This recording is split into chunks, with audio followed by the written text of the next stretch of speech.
Her husband left before the twins were born. She woke to the doctor holding her babies and a flower to propose. Hi, my most beautiful, precious, and beloved family. How are you today? This is your Mr. Peter, and from the depths of my soul, I want you to feel this. I love you. You are not just a community. You are my heart, my reason, my strength. Your love is my anchor. Your presence is my peace. Please, my precious family, don't leave this story in the middle. It's not just a story. It's a warm hug for your heart. Stay with me. You deserve this moment of love. Now allow me to share something sacred. This Mother's Day, my queen, my Binta, was moved beyond words. Our elder daughter gave her a demand ring, whispering through tears, "You've always fought for us. Now let this ring remind you how deeply you are loved." And our little one, she gave her a family handprint kit saying, "So when we're not near, you can still feel us holding your hand."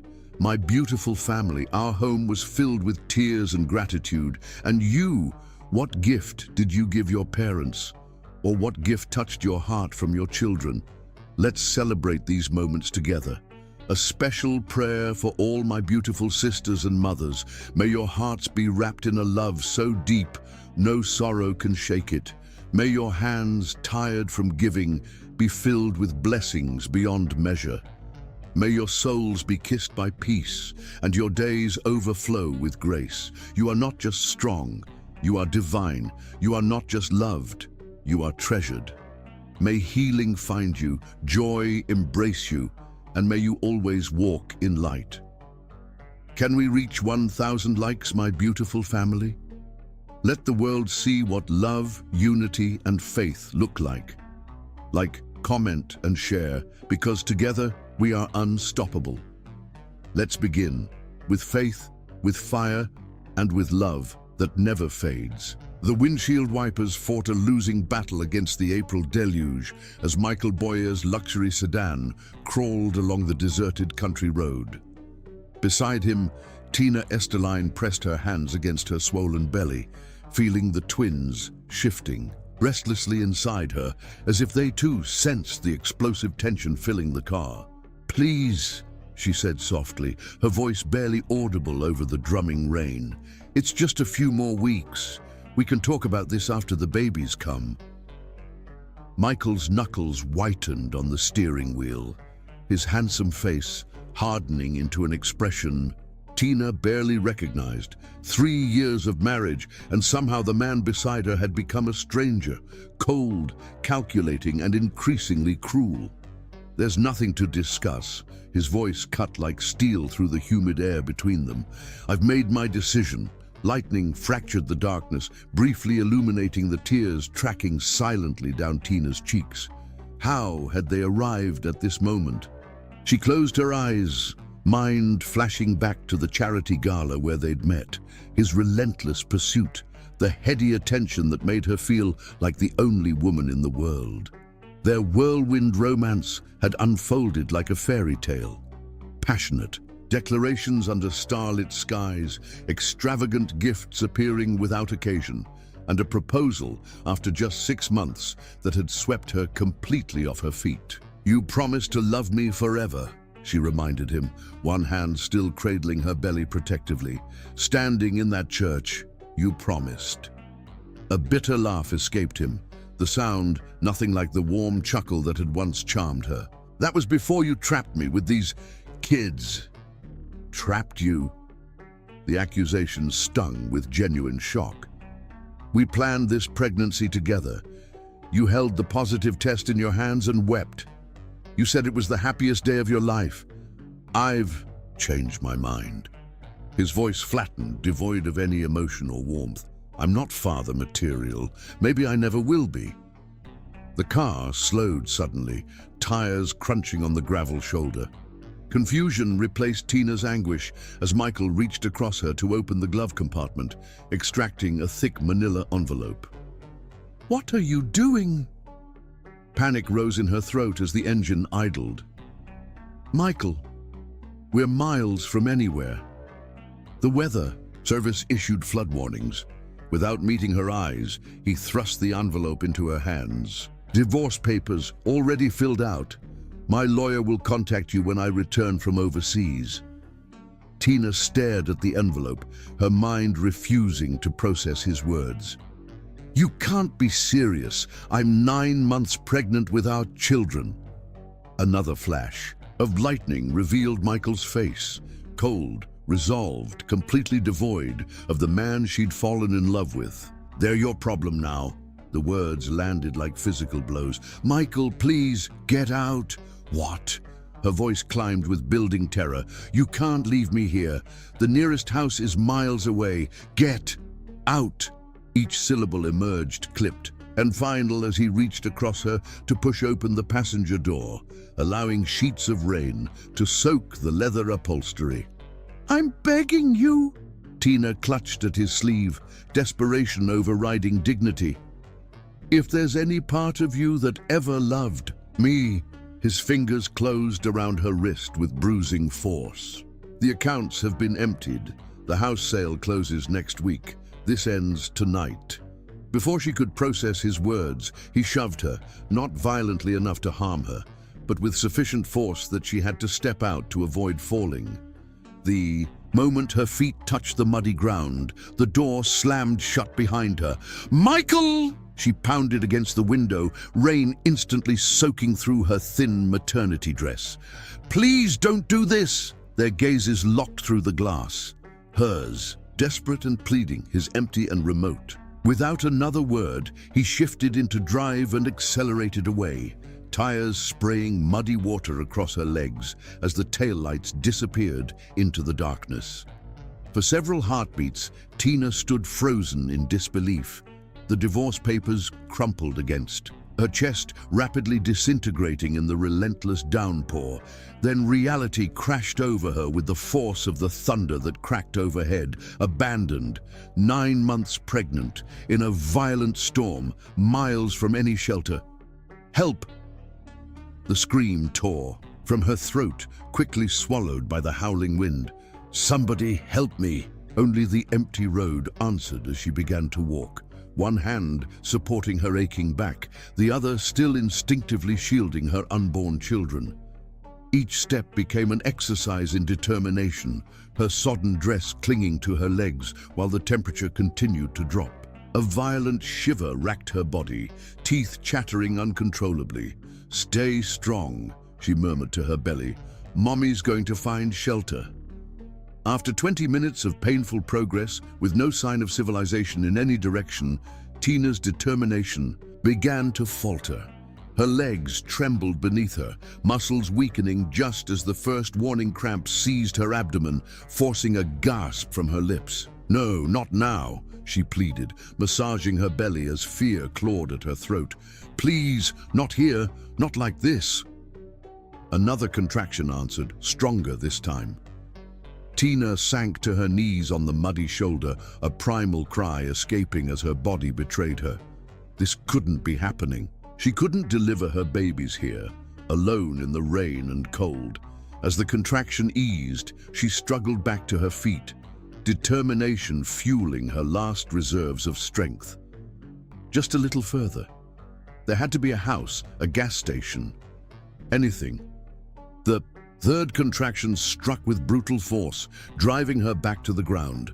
On hands and knees in the mud, rain plastering her dark curls against her face, Tina Esterline confronted the unthinkable. She was going to give birth here, on the side of this deserted road, in the middle of a storm, completely alone. Someone please help me, she whispered, no longer shouting because there was no one to hear. Her words a prayer more than a plea. As if in answer, a pair of headlights appeared through the curtain of rain ahead.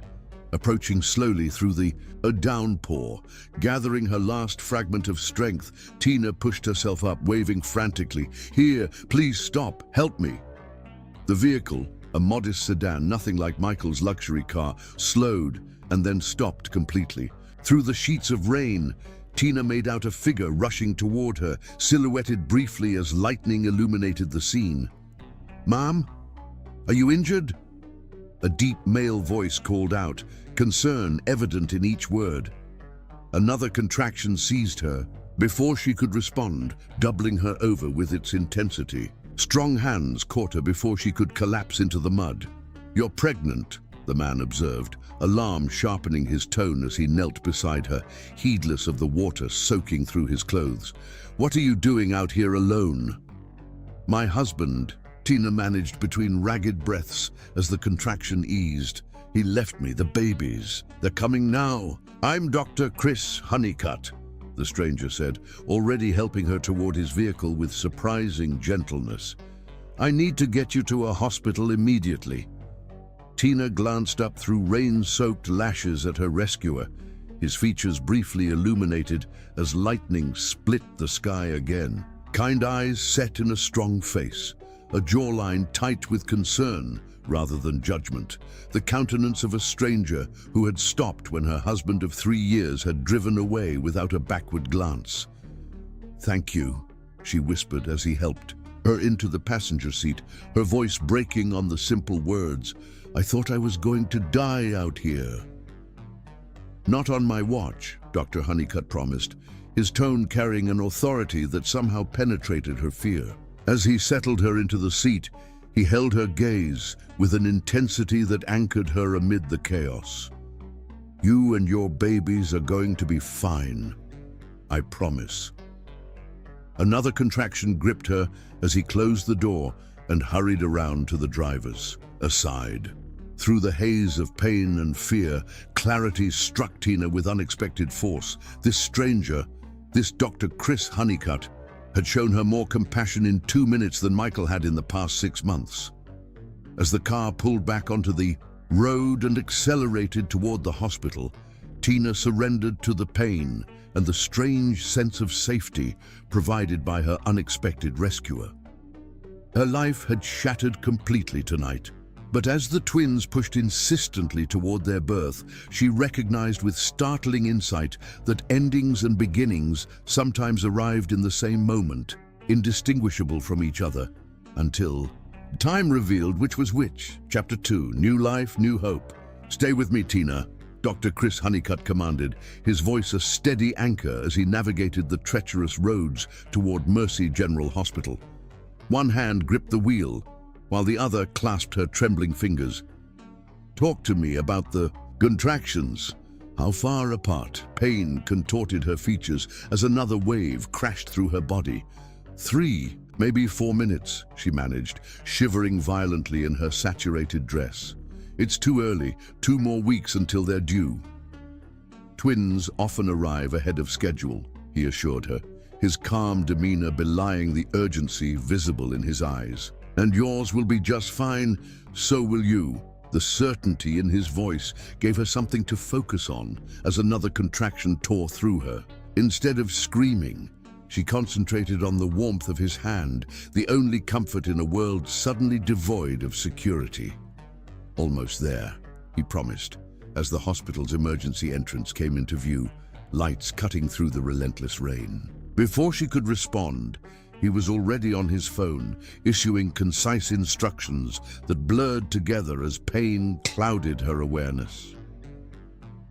The next moments passed in a chaotic rush, being transferred to a gurney, harsh fluorescent lights overhead, unfamiliar faces swimming in and out of focus, urgent voices discussing blood pressure and fetal distress. Throughout the confusion, Dr. Honeycutt remained beside her, his deep voice cutting through the medical jargon with reassuring clarity. "She's experiencing hypovolemic shock from prolonged exposure," he informed the attending physician, a woman with efficient movements and compassionate eyes. 9 months pregnant with twins, found her on County Road 16 during the storm. "Family members we should contact?" the doctor asked, focused on assessing Tina's vitals. Before Tina could formulate an explanation, Chris squeezed her hand. "I'll stay with her," he stated, brooking no argument. While not precisely answering the question, his response satisfied the attending physician, who nodded without further inquiry. "Blood pressure dropping," a nurse announced. "Both fetal heart rates show signs of distress." "We need to perform an emergency C-section," the attending concluded, already mobilizing her team. With a sidelong glance at Chris, she added, "Doctor, Honeycutt, your shift ended hours ago. You should get some rest. I'm staying, he repeated, his tone leaving no room for debate as he followed alongside Tina's gurney. Through waves of pain and mounting fear, Tina focused on the face of this stranger who'd become her unlikely guardian. Why? The question emerged as barely more than a breath. His expression softened momentarily, hand still firmly holding hers. Because no one should face this alone, he replied simply, as if the answer required no elaboration. In the operating room, medical staff prepared to administer general anesthesia when her blood pressure continued to plummet. Chris intervened immediately. She wants to be conscious for the birth, he insisted with quiet authority. Local anesthetic will be sufficient. The next hour blurred into a haze of sensations, strange pressure as hands worked inside her body. Without pain, the metallic scent of blood mingling with antiseptic, palpable tension as medical professionals communicated in clipped, efficient phrases. Then came a sound that cleaved Tina's world in two. A fierce, indignant cry followed moments, later by an equally determined wail. "A boy and a girl," the doctor announced, holding up two wriggling pink beings. "Congratulations, they're remarkably healthy considering the circumstances." A wave of emotion unlike anything Tina had ever experienced crashed over her as the nurses placed her son and daughter against her chest.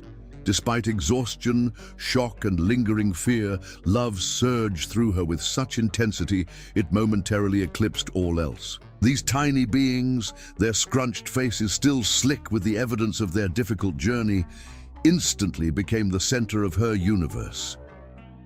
"Hello, my darlings," she murmured, drinking in every detail of their perfect features. "I'm your mommy." From the periphery of her awareness, she caught Chris watching the scene, raw emotion briefly visible in his expression before he composed himself. "They're fighters," he observed quietly, "just like their mother." The days that followed brought harsh realities Tina wasn't prepared to confront. The hospital social worker sat beside her bed 48 hours after delivery, her compassionate expression doing little to soften her message. "Mrs. Esterline, I've been attempting to contact your husband without success," she began carefully. "Your joint accounts have been emptied, and according to property records, your home was sold last week. The new owners take possession in 5 days." A brief pause. "Do you have family members who might offer temporary accommodation?" The clinical assessment of her circumstances hung in the air, somehow more devastating in its matter-of-fact delivery than Michael's cruel abandonment had been. Tina stared at the ceiling, unsurprised yet still shattered by this final confirmation of his betrayal. "There's no one," she admitted, recalling how systematically he had isolated her from friends and family over the years, dismissing her college friends as immature, finding fault with her parents until she'd reduced contact to occasional phone calls. "I have nowhere to go." As the social worker outlined shelter options, her voice faded to background noise. Panic constricted Tina's throat as images flashed through her mind, taking her newborns to a homeless shelter, trying to breastfeed in a crowded facility, exposing their fragile immune systems to countless strangers. How had her carefully planned life disintegrated so completely? A knock interrupted her spiraling thoughts. Chris appeared in the doorway, arms cradling what looked like handmade baby blankets in soft yellow and sage green. "I apologize for the interruption," he said, immediately registering the tension. "I can return later." "Please stay," Tina found herself saying, inexplicably steadied by his presence. "Please." The social worker glanced between them with professional interest. "Dr. Honeycutt, perhaps you might have suggestions for Mrs. Esterline. She's facing immediate housing challenges upon discharge." Something flashed across Chris's features. Anger, perhaps, though clearly not directed at anyone present, before he carefully placed the blankets at the foot of Tina's bed. "Actually," he began, uncharacteristic hesitation in his normally confident tone, I may have a potential solution if Mrs. Esterline would consider it. 2 hours later, after the social worker departed with tentative arrangements noted in her file, Chris returned to explain his offer properly. My property includes a guest house that's sitting empty, he explained, maintaining a respectful distance as he sat beside her bed. It's modest but comfortable, 2 bedrooms, fully furnished, private entrance. My mother lived there until relocating to Arizona last year.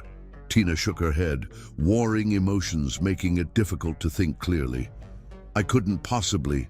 It's temporary, he interjected gently. Just until you establish more permanent arrangements. You'd have complete privacy and independence. With my hospital schedule, I'm rarely home during daylight hours anyway. Her gaze drifted to the twins sleeping in the bassinet beside her bed, their tiny chests rising and falling in perfect synchrony. What alternatives did she realistically have? Why would you do this for someone you don't even know?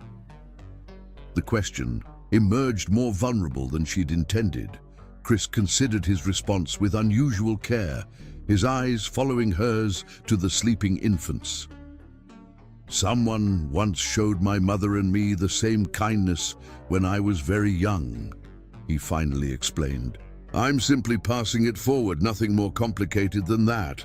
The simplicity of his answer breached her fragile composure, and the tears she'd been suppressing throughout the social worker's visit finally escaped. Chris quietly offered a tissue, but otherwise allowed her the dignity of her emotions, neither pushing for a response nor retreating from her distress. Thank you, she whispered when she could speak again, just until I figure things out. Just until then, he agreed, a gentle smile warming his serious features.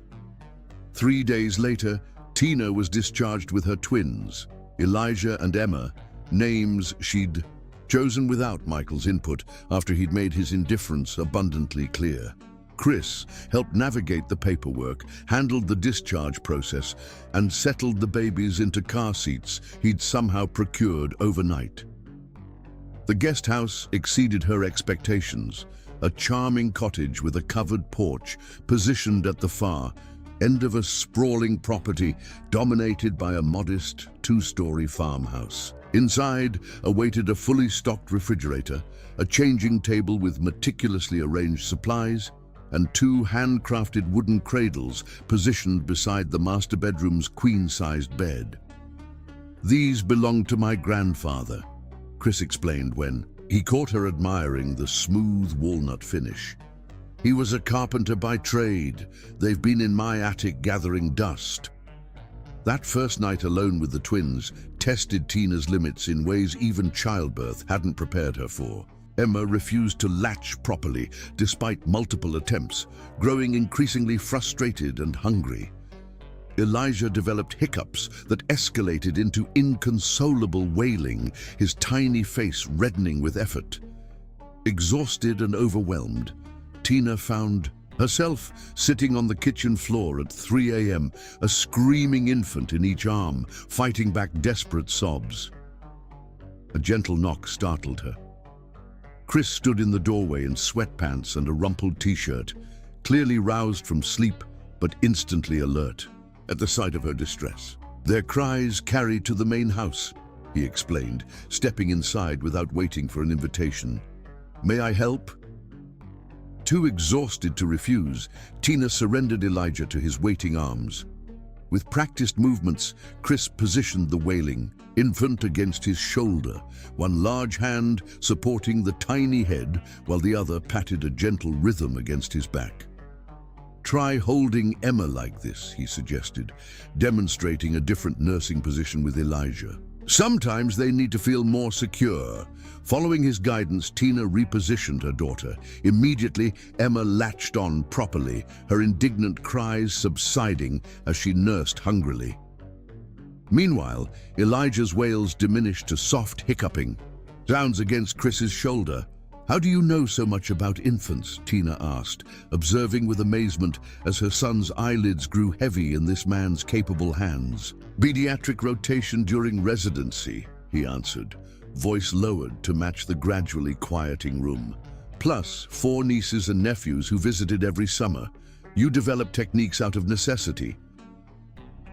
Over the following weeks, Chris appeared each evening after his hospital shift, bearing thoughtful offerings, a specialized mobile that played womb sounds, a nursing pillow designed for twins, children's books with inscriptions dating back decades. His visits remained brief and respectful, never intruding on her independence, yet the cottage gradually felt less overwhelming with the knowledge that help was just a text message away.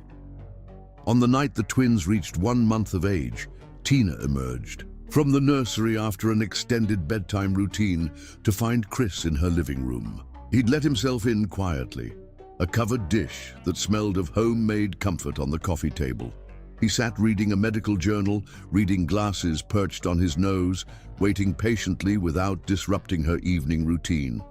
The domesticity of the scene struck Tina with unexpected force. This man, this kind, patient, generous man, had integrated himself into their lives with such natural ease that she could hardly remember the chaotic days before his steady presence.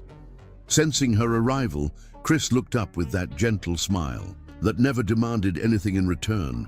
"They're asleep?" she nodded, suddenly overwhelmed by emotions she couldn't properly name. Without warning, her vision blurred with unshed tears.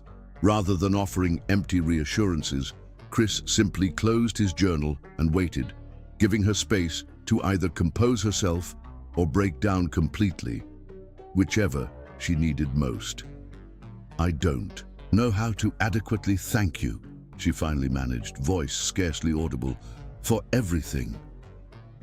"You don't need to thank me, Tina," he replied, her name emerging with a warmth that felt like recognition. "Watching you with those babies, your strength, your devotion despite everything you've endured, that's more than sufficient gratitude." Something in his words touched a place inside her that had been dormant since long before Michael's betrayal. Turning away to hide the fresh tears threatening to fall, she busied herself in the kitchen, needing physical distance from the intensity of her reaction. Behind her, she heard Chris rise from the chair. "I should go. Early surgery tomorrow." The door. He squeezed her hand gently, the brief contact that had become his customary goodbye. After his departure, Tina found herself drawn to the twins' room, watching their peaceful slumber in the soft glow of the constellation nightlight. For the first time since that rain-soaked night on the desolate road, she allowed herself to envision a future beyond mere survival, one where her children thrived, where she rebuilt a life defined by her own choices, where perhaps someday she might trust her heart to someone worthy of its care. As she brushed feather-light kisses on each tiny forehead, a single tear fell onto Elijah's blanket. Unlike the countless tears she'd shed in recent weeks, this one carried a different quality, not grief or fear or overwhelm, but something tentative and delicate, something that felt cautiously like hope. Chapter 3. Healing Hearts.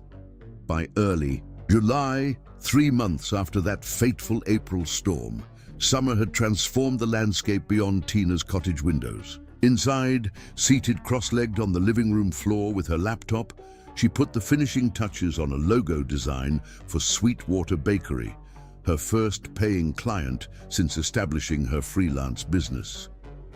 Beside her on their playmat, Emma and Elijah demonstrated their emerging personalities with each passing day. Emma, 5 minutes older and seemingly determined to maintain her firstborn status, kicked energetically at the dangling toys, dark eyes tracking every movement with an intensity reminiscent of Tina herself. Elijah, more contemplative by nature, observed the ceiling fan's hypnotic rotation, occasionally rewarding Tina with the gummy smile that never failed to melt her heart. "Done," she murmured with satisfaction, clicking the submit button. A small victory in most contexts, but for a woman who'd been abandoned pregnant and penniless 3 months earlier, it represented something profound. The first step toward genuine independence. The distinctive sound of tires on gravel announced Chris's return from his hospital shift. Despite her efforts to maintain appropriate boundaries, reminding herself daily that their arrangement was temporary, her pulse quickened at his arrival, a response she found increasingly difficult to suppress. "Hello?" his familiar voice called, from the porch, followed by a considerate knock. Despite having a key for emergencies, he never entered without announcing himself first. "Come in," Tina called, reflexively smoothing her hair, before inwardly chastising herself for the gesture. Chris stepped inside, bringing with him the lingering warmth of the July afternoon, and something else. A weariness evident in the unusual slump of his normally straight shoulders and the shadows beneath his eyes. "Difficult day?" she asked, recognizing the signs after months of watching him return in various states of emotional and physical depletion. He nodded, setting his medical bag down before kneeling beside the twins. "Lost a patient, 6-year-old boy. Leukemia that. Wouldn't respond to treatment."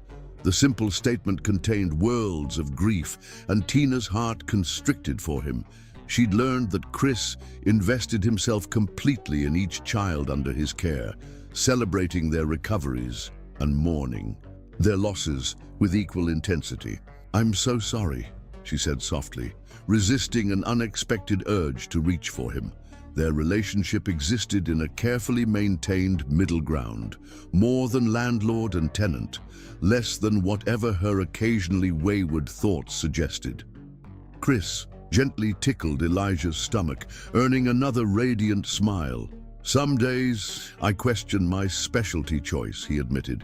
"Pediatric oncology can be..." He trailed off, shaking his head slightly. "But then there are the ones we save, the remissions, the all clears."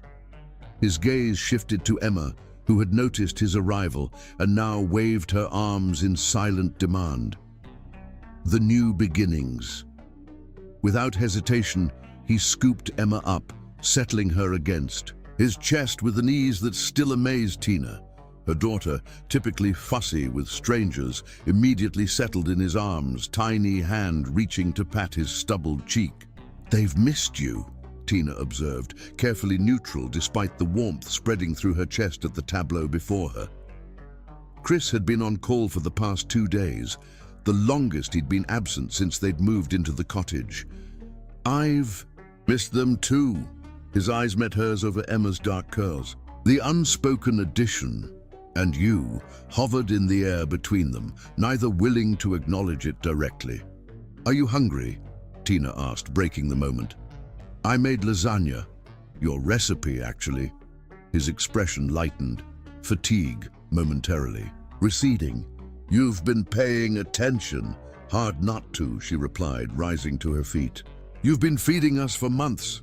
Least I could do was learn a few of your techniques." In the kitchen, Tina moved with growing confidence, setting out plates while Chris settled both twins in their bouncy chairs, speaking to them in the low, serious tone he always used. Never baby talk, always real conversation, as if they understood every word.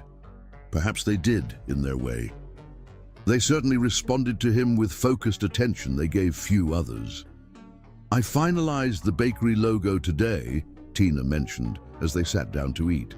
"If they approve it, they've promised me 3 more projects." "That's excellent," Chris said, genuine pride warming his voice. "Your work is exceptional. I'm not surprised they want more." Tina lowered her gaze, still uncomfortable with direct praise after years of Michael's subtle undermining. "It's a beginning." "It's more than that," Chris insisted gently. "You've created something from nothing, all while caring for 2 infants. That's remarkable, Tina." Her name in his mouth always sounded different somehow, invested with a warmth and respect that made her feel simultaneously seen and valued. Dangerous feelings to examine too closely. They ate companionably, falling into the easy rhythm established over months of shared meals. Chris detailed a promising new treatment protocol being tested for pediatric leukemia. Tina described the twins' latest developments, Emma's determined attempt to roll over, Elijah's newfound fascination with his own hands. Outside, summer rain began to fall, pattering against the windows in a soothing counterpoint to their conversation. As they cleared the dishes together, Tina became acutely aware of how domestic it all felt. This man in her kitchen, their hands, occasionally brushing as they passed plates, the twins contentedly watching from their seats, the rain creating a cozy atmosphere that felt intimately secluded. For a brief, painful moment, she allowed herself to imagine this was reality, that they were truly a family, that this was their permanent life together, chosen and deliberate rather than the result of circumstance and kindness. "What's on your mind?" Chris asked, drying his hands on a dish towel. Tina blinked away the dangerous fantasy. "Just grateful," she said, which was true if incomplete. The rain intensified suddenly, transforming from gentle shower to driving downpour in moments. Lightning flashed, followed almost immediately by thunder that rattled the windows. Both twins startled. At the sound, their synchronized wails filling the kitchen. "I'll take Emma," Chris offered without hesitation, already moving to lift the more vocal of the two.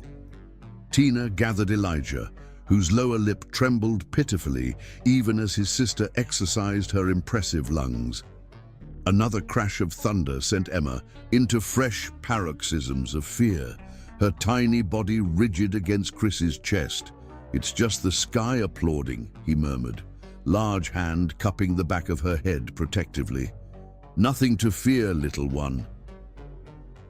The tenderness in his voice created an almost physical ache in Tina's chest as she soothed her own frightened child.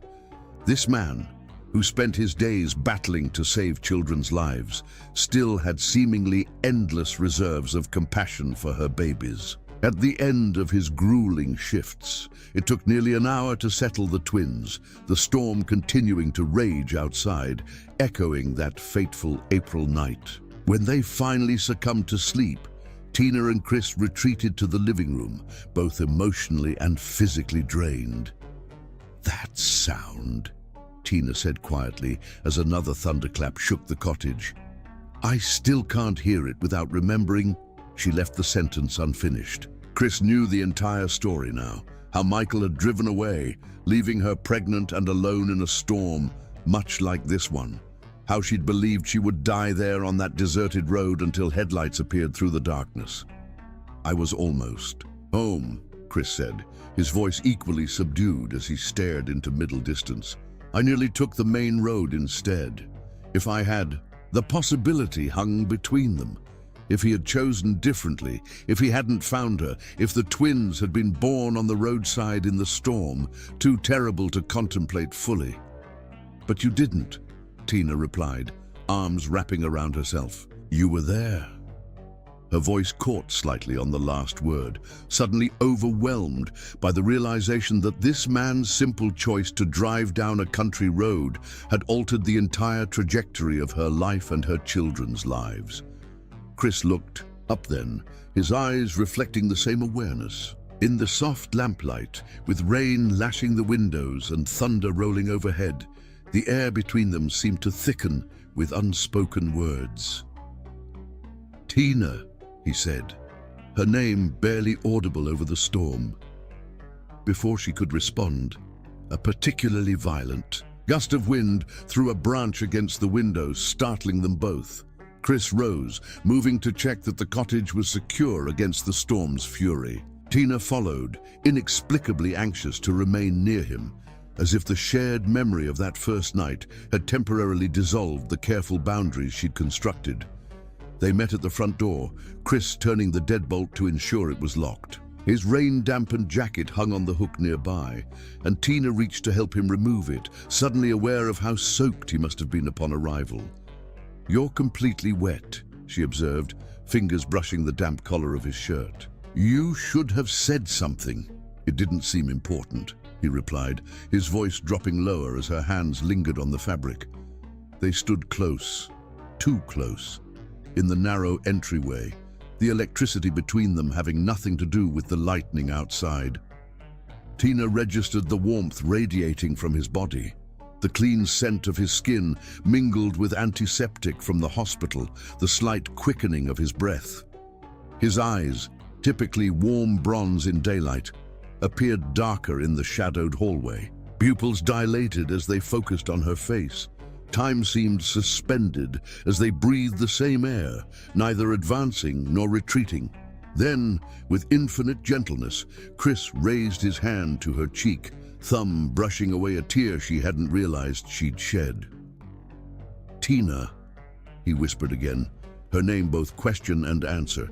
She couldn't say who moved first. Perhaps they both did, but suddenly his lips were on hers, tentative and questioning. For a heartbeat, Tina froze, overwhelmed by the foreign yet achingly familiar sensation of being kissed. Then something broke loose inside her, a dam of loneliness and longing she'd held back for months, years, if she was honest with herself. Her hands slid up to his shoulders as the kiss deepened, transformed from hesitant exploration to hungry need. Chris's arms encircled her waist, drawing her closer without demanding, always giving her space to retreat if she chose. But retreat was the furthest thing from Tina's mind as she lost herself in the sensation of being held, being wanted, being seen by this man who had become the center of her reconstructed world. For precious, stolen moments, there was only this. His hands tangled in her hair, her fingers gripping the solid muscle of his shoulders, their breath mingling in the narrow space between desperate kisses. The storm outside faded to background noise, irrelevant compared to the thundering of her heart.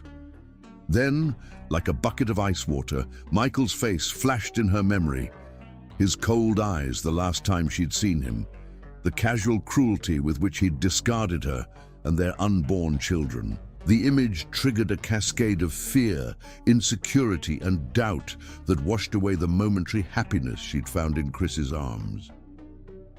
With a broken sound that was half gasp, half sob, Tina pulled away, arms wrapping protectively around herself as if physically holding together the pieces of her shattered trust. "I can't," she managed, voice catching. "I'm sorry." "No apologies needed," Chris said immediately, remaining where he stood, giving her the space her body language so clearly demanded. I shouldn't have..." "Don't," Tina interrupted, forcing herself to meet his eyes despite her embarrassment. "Don't apologize. I wanted that too." The admission cost her, but she owed him honesty at minimum. "I just can't..." Understanding dawned in his expression, followed by something deeper and more complex. "I'm falling in love with you, Tina," he confessed, the vulnerability in his voice nearly breaking her resolve. "I think I have been since that night in the rain." The words she'd both longed for and dreaded hung in the air between them, impossible to unhear. "Have dinner with me," he continued, taking a careful step toward her, hands open at his sides in a gesture of openness. "Not as friends or whatever we've been pretending to be these past months, as something more." Tina shook her head, fresh, tears threatening. "I can't trust again," she whispered, the words wrenched from someplace deep and wounded inside her. "I'm sorry." Instead of arguing or dismissing her fears, Chris simply nodded, respect evident in his expression despite the pain she'd caused. "I understand," he said quietly, "and I'll wait." "Wait," Tina echoed, confused. "However long it takes," he clarified, a sad smile touching his lips. "Some things are worth waiting for." The simple declaration, so different from Michael's ultimatums and demands, left Tina speechless. Chris moved toward the door, pausing with his hand on the knob. "For what it's worth," he added quietly, "not all men are like your ex-husband. Some of us keep our promises." With that, he slipped out into the storm, leaving Tina standing in the hallway, fingers unconsciously touching her lips where the warmth of his kiss still lingered. Through the window, she watched his tall figure, navigate the rain-slicked path toward the main house, shoulders squared against the downpour. Only when he disappeared from view did she allow herself to slide down the wall to the floor, arms wrapped around her knees as conflicting emotions battled within her. Desire, fear, longing, terror, hope, doubt. The twins slept peacefully in the next room, blissfully unaware of their mother's turmoil. Outside, the storm began to ease, the space between lightning and thunder growing longer as it moved away. Inside Tina's heart, however, the tempest had only just begun. For 3 months, she'd focused entirely on rebuilding her life, finding strength she never knew she possessed, creating a home for her children from nothing, establishing the beginnings of a career that could support them. She'd done it all while carefully guarding her heart, convinced that trusting again would only lead to more pain. But sitting alone in the hallway, where Chris's kiss had momentarily shattered her defenses, Tina confronted an uncomfortable truth. In her determination to protect herself from further hurt, she might be denying herself and her children a chance at genuine happiness. "Some things are worth waiting for," he'd said. What Tina couldn't yet answer, as she slowly rose and made her way to check on her sleeping twins, was whether she possessed the courage to discover if he was right. Chapter 4. First Proposal. Spring arrived with subtle persistence. Wildflowers, dotting the meadow behind the cottage in defiance of the previous season's harshness. In the 3 months since their kiss, Chris had kept his word, remaining a steadfast presence without pressing for more, though his feelings remained evident in the softness of his gaze when he thought Tina wasn't looking. The twins had reached 6 months, their personalities blossoming as distinctly as the varied wildflowers outside. Emma mastered sitting independently and reached for everything within sight, her determination unmistakable in the set of her tiny jaw.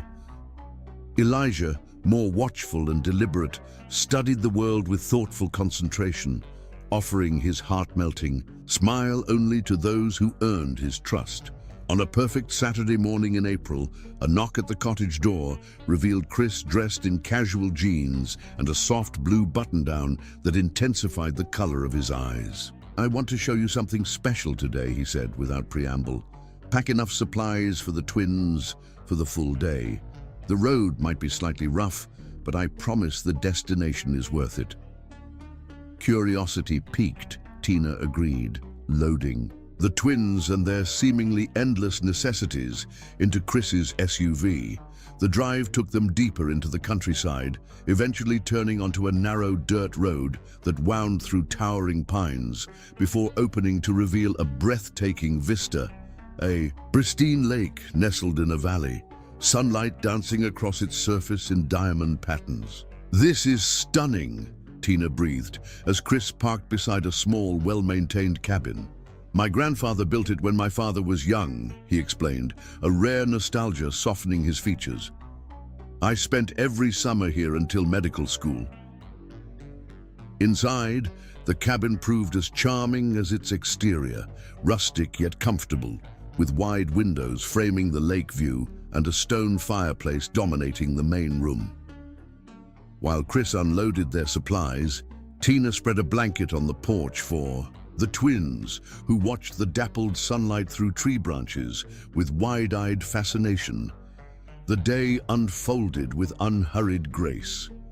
Lunch featured all of Tina's favorite foods, prepared with the same careful attention Chris brought to everything, involving her and the twins. He had remembered Elijah's preferred pacifier for nap time, Emma's favorite stuffed elephant, even the specific organic baby food they'd recently introduced. Afterward, they brought the babies to the lake's edge, allowing them to experience the cool water on their toes. Emma's excited squeals echoed across the water, while Elijah conducted his serious investigation of ripples spreading from his kicking feet. Chris pointed out tiny fish darting in the shallows, creating whimsical stories about fish families. That made Tina laugh despite herself. During these unguarded moments, watching him with her children, the walls around Tina's heart felt increasingly fragile. Chris knelt in the sand, balancing Elijah securely on one knee while helping Emma skip rocks that immediately plopped into the water, his deep laugh mingling with her daughter's giggles. When Emma tired of this game, she reached for him with complete confidence, demanding up with imperial certainty that she would be immediately obeyed. What struck Tina most was the natural authenticity of these interactions. This wasn't performance or strategy.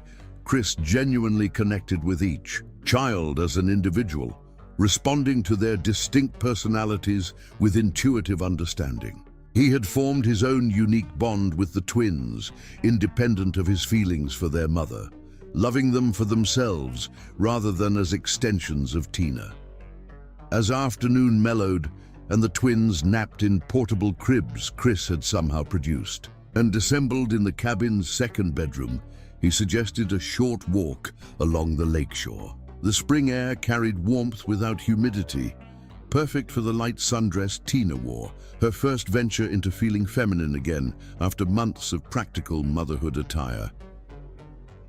"You look beautiful today," Chris commented as they strolled along the shoreline, maintaining a respectful distance between them. Though you always do, the compliment brought unexpected warmth to Tina's cheeks, a reaction that surprised her. At 32, after marriage and motherhood, she hadn't expected to experience this fluttering nervousness again, this heightened awareness of another person's proximity. "Thank you," she replied simply, uncertain how to navigate these waters. Since their kiss, they'd established a careful friendship that acknowledged deeper currents without disturbing the delicate equilibrium they'd achieved. As the sun began its descent toward the horizon, painting the lake in shimmering gold and amber, Chris guided her to a small peninsula jutting into the water. There, a large flat rock provided a natural seating area overlooking the tranquil scene. "I discovered this spot when I was 8, he explained, helping her settle comfortably before sitting beside her, still maintaining that careful space between them. "It became my thinking place. Every major decision in my life has been made right here." Something in his tone alerted Tina that this moment wasn't spontaneous but intentional. The realization sent her pulse racing, anticipation and apprehension tangling in her chest. Chris gazed across the water for several heartbeats, gathering his thoughts, then turned to face her directly. From his pocket, he withdrew not a jewelry box as she'd half expected, half dreaded, but a single perfect wildflower, a blue violet with delicate petals that seemed impossibly vivid against his palm. "This reminds me of you," he said, offering it with a hand that wasn't quite steady. "Beautiful but stronger than it appears, the kind of flower that thrives where others can't take root." Tina accepted the blossom, cradling it as if it were made of spun glass. "6 months ago, you came into my life broken and afraid," Chris continued, his voice deepening with emotion. "I've watched you rebuild yourself with more strength and grace than anyone I've ever known." He paused, seeming to search her face for some sign to continue or stop. Whatever he saw gave him courage. "I love your resilience, your compassionate heart, and the family we've begun to create together," he said, each word measured and sincere. "I want to spend my life loving you and these children, if you'll let me." The wildflower trembled between Tina's fingers as tears welled in her eyes, emotions too complex to name flooding through her. Before she could formulate a response, a distant rumble of thunder interrupted the silence between them. Chris glanced at the sky, where dark clouds had begun gathering with surprising speed. "We should head back," he suggested, disappointment evident in his expression despite his practical concern.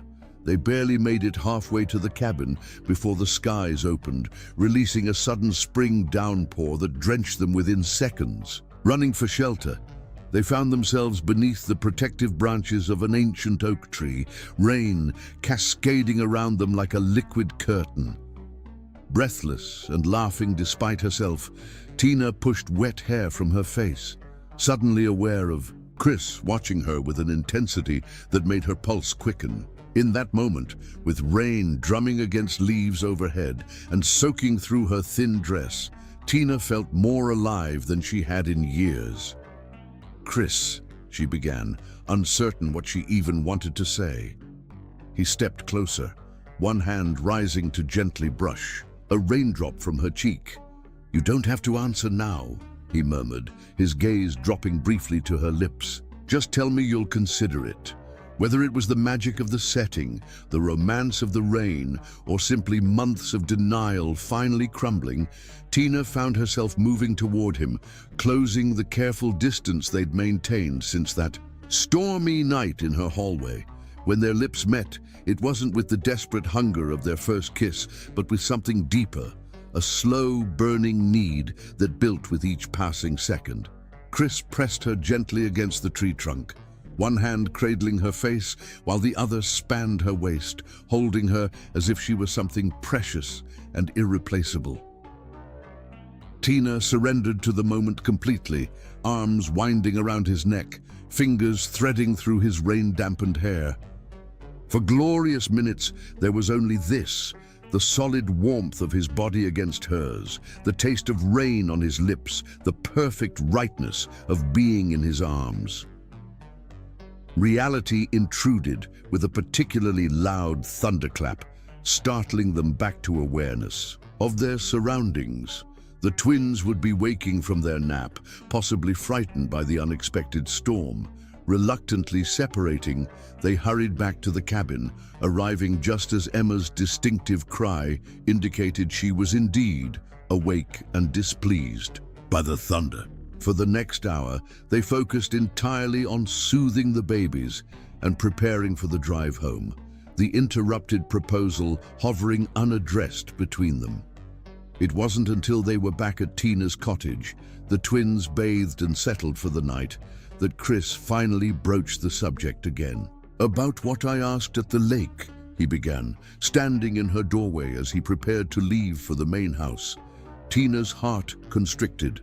The magic of the moment had passed, allowing doubt and fear to resurface.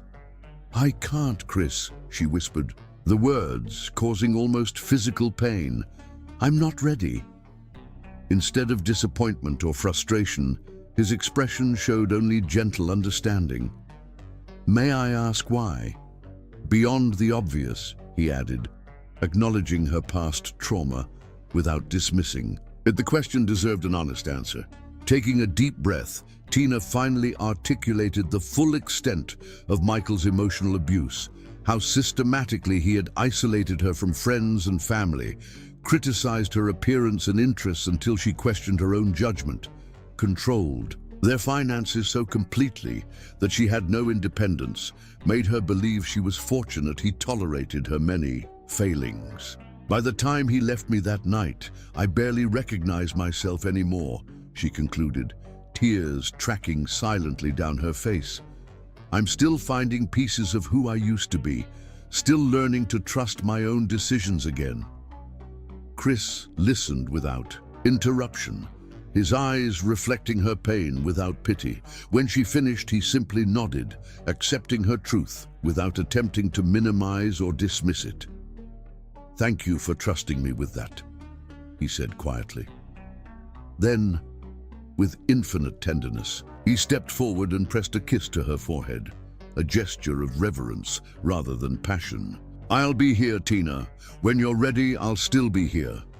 As he walked toward the main house through the gentle aftermath of the storm, Tina watched from her doorway, the wildflower still clutched in her hand, slightly crushed from their embrace. Under the oak tree, but still vibrantly, stubbornly alive. Chapter 5.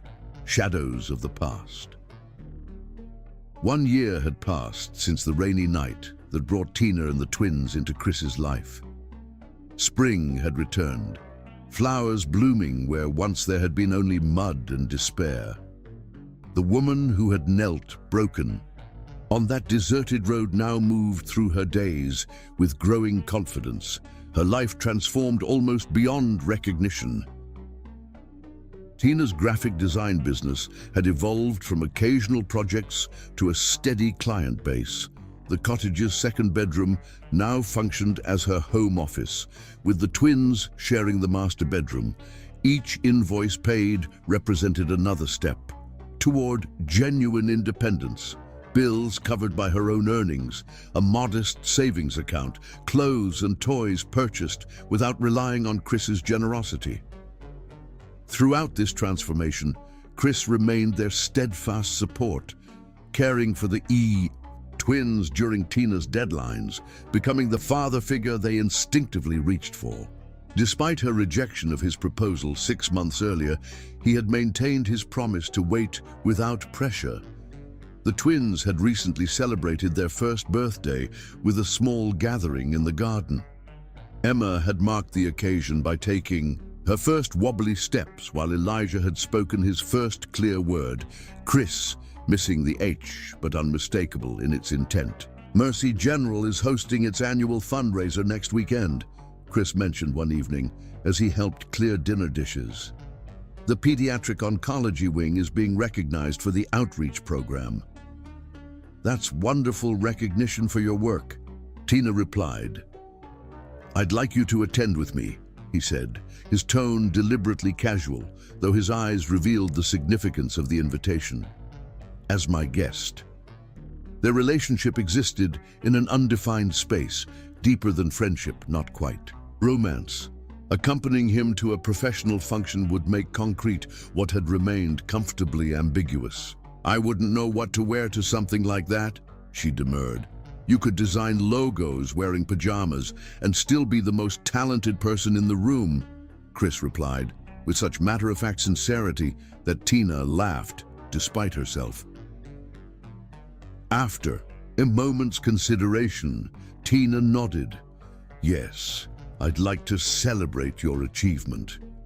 2 weeks later, she stood before the mirror in her bedroom, momentarily startled by the reflection. Lisa, a client who owned an upscale boutique, had insisted on lending her a black dress that elegantly highlighted curves Tina had almost forgotten existed beneath practical motherhood clothes. The twins were spending the night with Mrs. Abernathy, giving Tina her first evening completely free since their birth. When Chris knocked precisely at 7, Tina opened the door with uncharacteristic nervousness. The expression that crossed his face made every moment of preparation worthwhile. You are breathtaking, he said simply, offering his arm. The fundraiser transformed the hospital's atrium with subtle elegance. Twinkling lights suspended overhead, tables draped in cream linens, string musicians creating a sophisticated ambience. Throughout the evening, Tina observed Chris in his professional environment, respected by colleagues, adored by patients' families, authoritative when speaking about the outreach program. When the formal presentations concluded, a string quartet began playing and couples drifted toward the dance floor. Chris extended his hand in silent invitation. After a moment's hesitation, Tina accepted, allowing him to lead her among the other dancing pairs. Everyone's watching us, Tina observed quietly, feeling the weight of curious gazes. Let them, Chris replied, his voice dropping to an intimate register meant only for her. They're just envious I'm dancing with the most captivating woman here. When the dance ended, the room felt suddenly too warm. Chris suggested they step outside for fresh air. The hospital's third-floor balcony offered privacy and a spectacular view of the city lights spread below them like earthbound stars. In the moonlight, with the gentle breeze carrying the scent of nearby flowering trees, the moment felt suspended outside ordinary time. You were impressive tonight, Tina said softly. The way you spoke about those children, the program. You're making a genuine difference. So are you, he countered. Every day with Emma and Elijah. That's different, she protested. That's just being a mother. There's nothing just about motherhood, Chris replied, especially not the way you approach it, with such determination to give them everything they need despite what you've endured. The profound respect in his voice touched something deep within her. Michael had viewed her motherhood as an inconvenience. Chris saw it as an achievement worthy of admiration. The realization shifted something fundamental between them. When Chris's hand rose to tuck a strand of hair behind her ear, Tina didn't pull away. When his gaze dropped to her lips, she found herself leaning closer. The kiss felt inevitable, as natural as breathing. Chris's hands framed her face with exquisite tenderness. Tina's fingers curled into the lapels of his tuxedo, anchoring herself against the wave of emotion threatening to overwhelm her. Lost in each other, neither noticed the balcony door opening until a voice interrupted with poorly disguised amusement. "Oh, sorry to interrupt, Dr. Honeycutt." Throughout the remainder of the evening, Tina felt a new awareness thrumming beneath her skin, a recognition of possibilities she'd denied for too long. The following afternoon, Tina arrived at the hospital cafeteria to surprise Chris with lunch. The twins in their double stroller. As she navigated through the busy space, a conversation from a nearby table reached her with unmistakable clarity. "The savior doctor and his charity case," a female voice commented. "Playing daddy to another man's kids while she lives in his backyard. Some women know exactly what they're doing." Humiliation burned through Tina like acid. Without conscious thought, she turned and fled, murmuring explanations to the confused twins as she rushed to her car. For days afterward, she avoided Chris's. Her calls and messages, the nurse's cruel words reinforcing every doubt about their relationship. Was she just a charity case to him? A convenient, ready-made family for a man with a savior complex? The certified letter that arrived a week after the fundraiser seemed almost predictable, the universe confirming her unworthiness of happiness. Michael Boyer, after more than a year of absence, wanted a divorce and was contesting paternity of the twins. "DNA testing will establish that I am not the biological father of the minor children," the legal document stated. As such, no child support or custody provisions are applicable. When the knock came at her door, she knew without checking it was Chris. Despite her recent avoidance, he would have sensed something was wrong. He took one look at her face and immediately shifted into alert concern. "What's happened?" Wordlessly, she handed him the documents, watching as he scanned them with growing indignation. "This is completely baseless," he said, controlled anger evident in his precise diction. "He's attempting to avoid financial responsibility." "He's calling me a liar," Tina whispered, "saying they're not his when we tried for years." Chris set the papers aside and moved toward her, ignoring her initial stiffness as he drew her into a gentle embrace. "My sister practices family law. Let me call her." An hour later, Chris's sister Jennifer arrived, offering to represent Tina pro bono, her commitment to utterly destroy this pathetic excuse for a man, leaving little doubt about the Honeycutt family's protective instincts. Later that evening, after Jennifer departed, Chris and Tina sat on her porch swing as the twins slept peacefully inside. "Why have you been avoiding me?" Chris finally asked. She explained what she'd overheard in the cafeteria, each cruel word still sharp enough to wound in the retelling. "Those nurses don't know anything about us," he said when she finished. "About you." "But maybe they're right," Tina admitted, voicing her deepest fear. "Maybe I am just taking advantage of your kindness." "Stop," Chris interrupted. "You've never asked me for anything, Tina. From the beginning, you've worked toward independence. It's me who keeps finding reasons to be in your life." After a moment of contemplation, Chris spoke again, his tone carefully measured.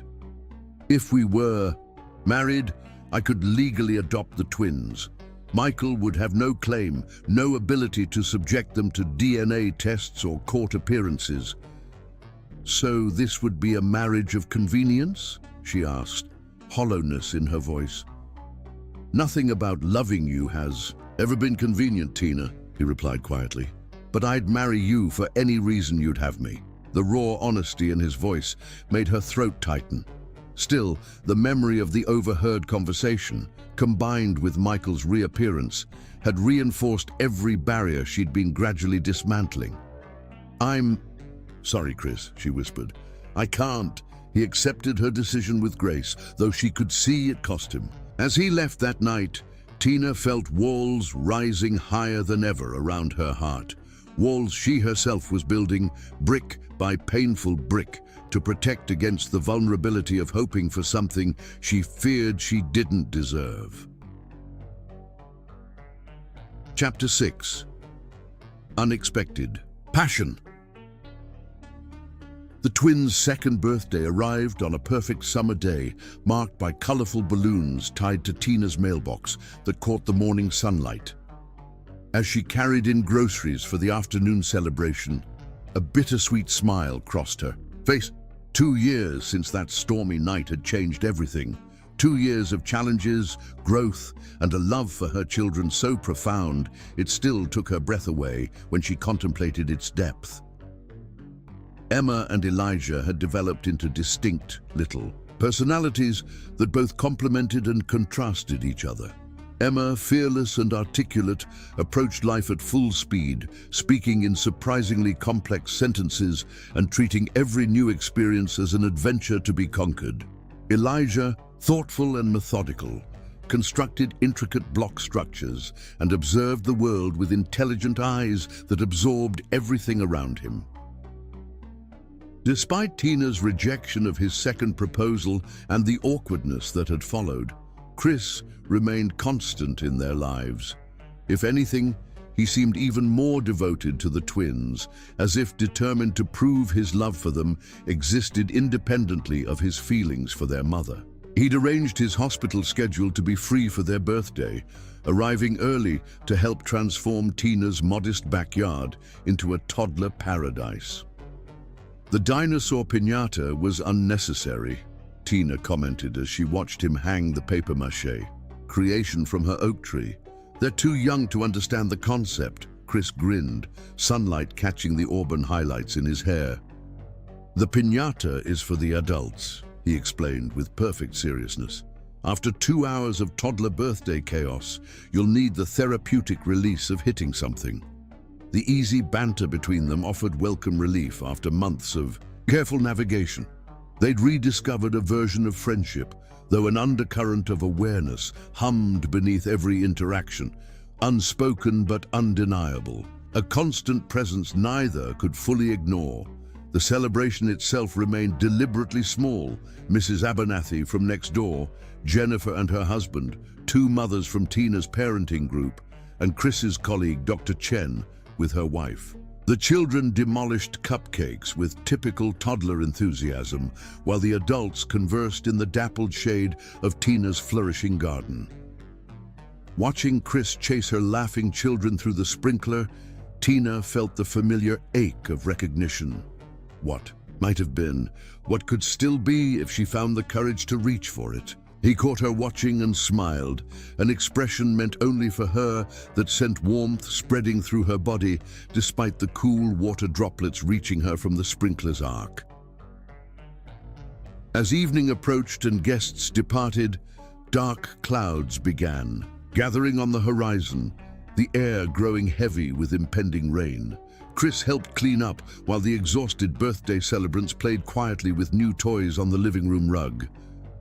"Storm system moving in," he observed, glancing out the kitchen window as he dried the last plate. "Weather service is predicting severe thunderstorms overnight." Tina followed his gaze to the darkening sky, memories of that first night always close to the surface during summer storms. "The app says possible power outages in our area. I'll bring over some emergency supplies before I head home," Chris offered, already reaching for his keys, just in case. An hour later, with the twins bathed and settled into their beds amid new stuffed animals, the storm arrived with dramatic intensity. Wind lashed the trees surrounding the cottage, rain pounding against the windows with growing force. Tina had just lit a precautionary candle when the house plunged into darkness. the power surrendering to nature's fury. The knock at her door minutes later came as no surprise. Chris stood on the porch, rain-dampened despite the short dash from his car, arms laden with supplies, lanterns, batteries, bottled water, and what appeared to be ingredients for s'mores.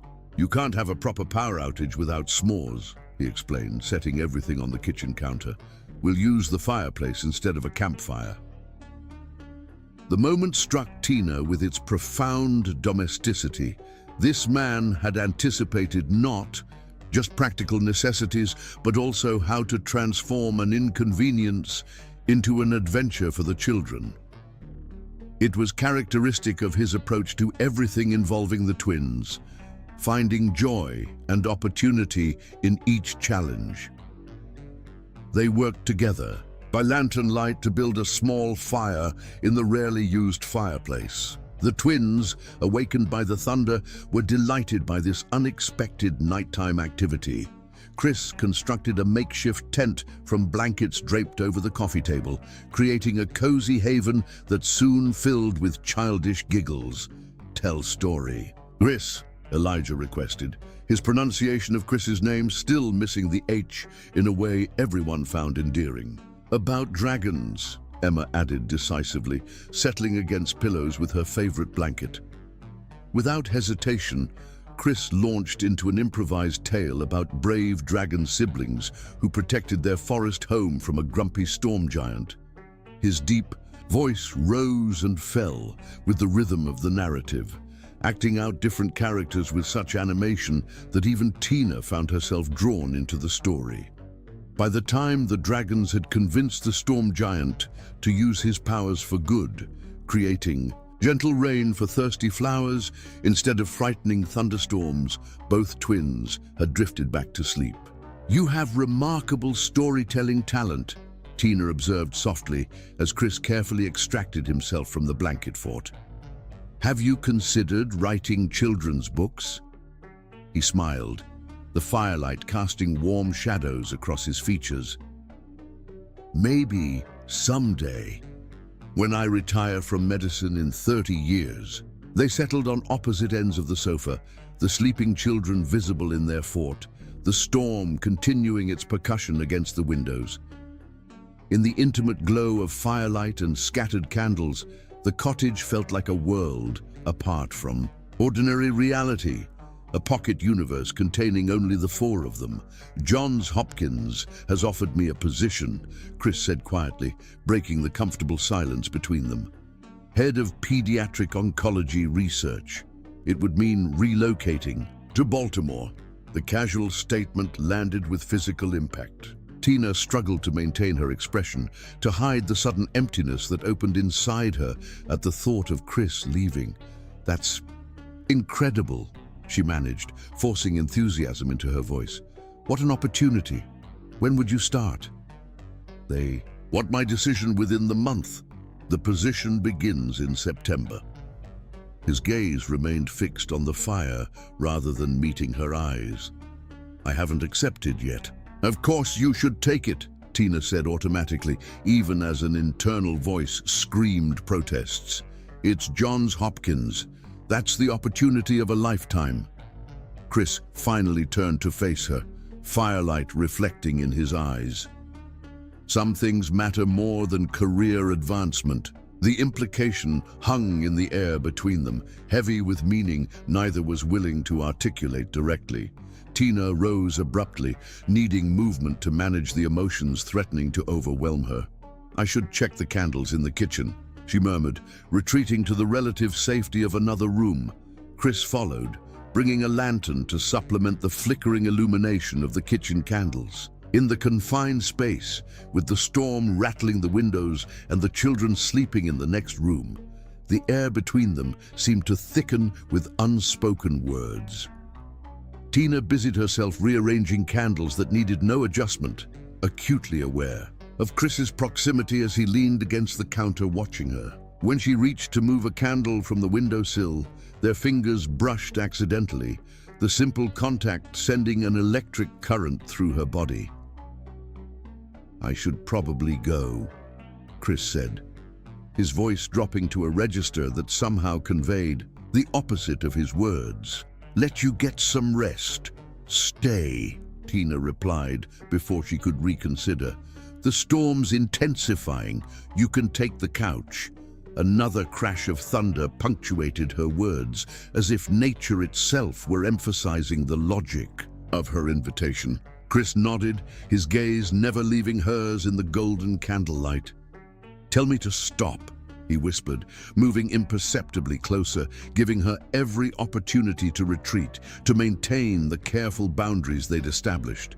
Instead, something broke loose inside Tina, a dam of longing and denial that had been building for 2 years. With a decisiveness that surprised them both, she closed the distance between them, her hands rising to frame his face as she pulled him down to her.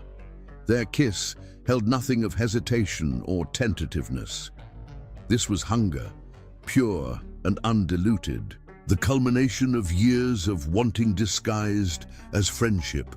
Chris's arms encircled her waist, lifting her slightly as they collided against the refrigerator, magnets skittering to the floor unnoticed. Tina's fingers tangled in his hair, her body arching instinctively into his, seeking a closeness that even this wasn't enough to satisfy. They stumbled through the kitchen, lips still fused, colliding with the wall beside the hallway with enough force to dislodge a framed photo. The sound barely registered as Chris's mouth traveled along her jawline to the sensitive spot below her ear, drawing a breathless gasp from Tina that seemed to intensify the electricity between them. Their journey to the living room was punctuated by pauses against walls, hands exploring with increasing urgency, soft sounds of pleasure and need escaping them both. When they finally tumbled onto the couch, Tina found herself straddling Chris's lap, her hands slipping beneath his shirt to find the warm skin underneath, his heartbeat racing beneath her palm. "Tina," he breathed against her throat, her name, both question and plea as his hands settled at her hips, thumbs tracing circles on the strip of skin exposed where her shirt had ridden up. She answered by reaching for the hem of her own shirt, intent on removing the barrier between them. Chris's hands gently caught hers, his eyes seeking confirmation despite the obvious desire darkening his gaze. "Are you certain?"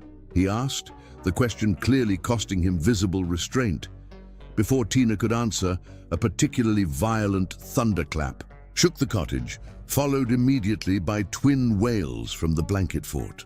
Reality crashed back with jarring force as both children cried out in frightened confusion. They sprang apart as if burned, straightening disheveled clothing with shaking hands. Chris recovered first, moving to soothe the startled twins while Tina pressed trembling fingers to her swollen lips, heart still racing from what had nearly happened.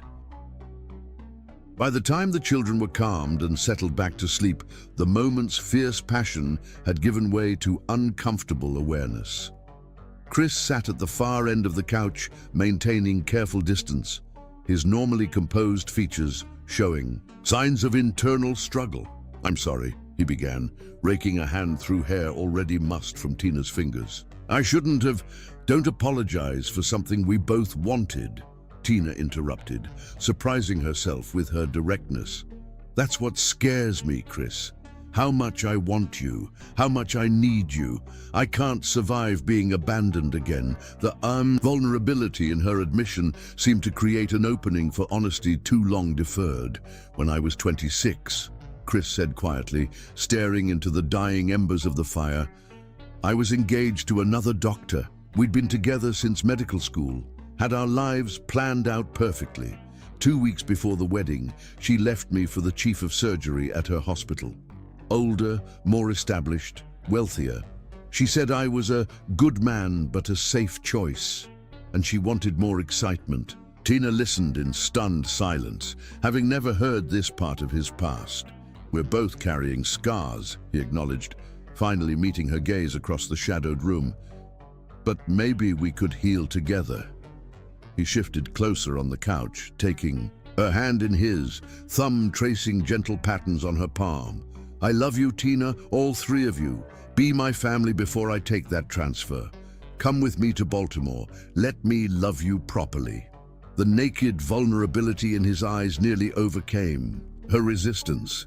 For a breathless moment, Tina allowed herself to imagine it, a fresh start in a new city, waking up beside Chris each morning, the twins growing up with his unwavering love and support, building a life together free from the shadows of the past. But the memory of hospital gossip still stung.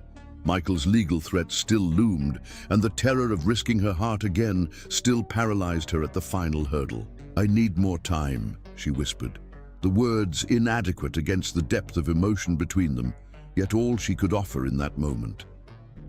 As the storm gradually subsided outside, settling into gentle rain that would nourish summer flowers, Tina and Chris maintained their vigil over the sleeping children, together yet separate, so close to something transformative, yet still held apart by the ghosts of past wounds neither had fully exorcised. Chapter 7. The Hospital Humiliation. Spring melted into summer, the rhythm of days marked by the twins' expanding vocabulary and increasingly independent spirits. The night of unexpected passion during the power outage remained unmentioned between Tina and Chris, though its memory lingered in charged glances and the deliberate distance they now maintained. The Johns Hopkins offer remained unresolved. Chris had requested an extension on his decision, but the deadline approached inexorably.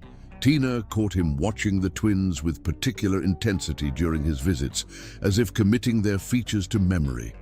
An unexpected complication arose when Mercy General welcomed a new surgeon to its staff, Dr. James Reynolds, who had completed his residency alongside Michael years earlier. From his first day, Reynolds made his disdain for Chris apparent through carefully placed remarks about doctors who blur professional boundaries. "He's spreading stories about you," Jennifer warned during a visit, "implying you're being manipulated by a gold digger. It's affecting how some of the nursing staff perceive the situation." Despite Chris's attempts to shield her, rumors eventually reached Tina through Mrs. Abernathy, whose granddaughter worked in hospital administration. The knowledge that she had become the subject of hospital speculation reopened wounds that had barely begun to heal. When the invitation arrived for the hospital's formal summer dinner honoring tenured physicians, Tina's instinct was immediate refusal. Yet something in her rebelled at the thought of hiding, of allowing others to define her relationship with Chris based on malicious conjecture. "I'd like to attend with you," she told Chris when he called, "though I don't have appropriate attire." The package that arrived the next day proved to be a stunning crimson dress from Jennifer's favorite boutique. A note in Jennifer's handwriting read simply, "Make them eat their hearts out and put my brother out of his misery already." The night of the dinner, Tina arranged for Mrs. Abernathy to watch the twins overnight. The crimson dress fit perfectly, making her feel powerful in a way she'd forgotten was possible. Chris's expression when he arrived confirmed the transformation. He stopped in the doorway, eyes widening appreciatively. "You are," he began, then shook his head slightly. There aren't adequate words. The summer dinner was held in the hospital's rooftop garden, transformed by twinkling lights and fragrant flower arrangements. As they entered, Tina felt curious gazes following them, some friendly, others speculative, a few openly hostile. Chris's hand at the small of her back remained steady, his presence beside her like a shield against judgment. Dinner proceeded smoothly, with speeches recognizing tenured physicians for their service. When Chris's turn came, he received a standing ovation for the rural outreach program that had become his passion project.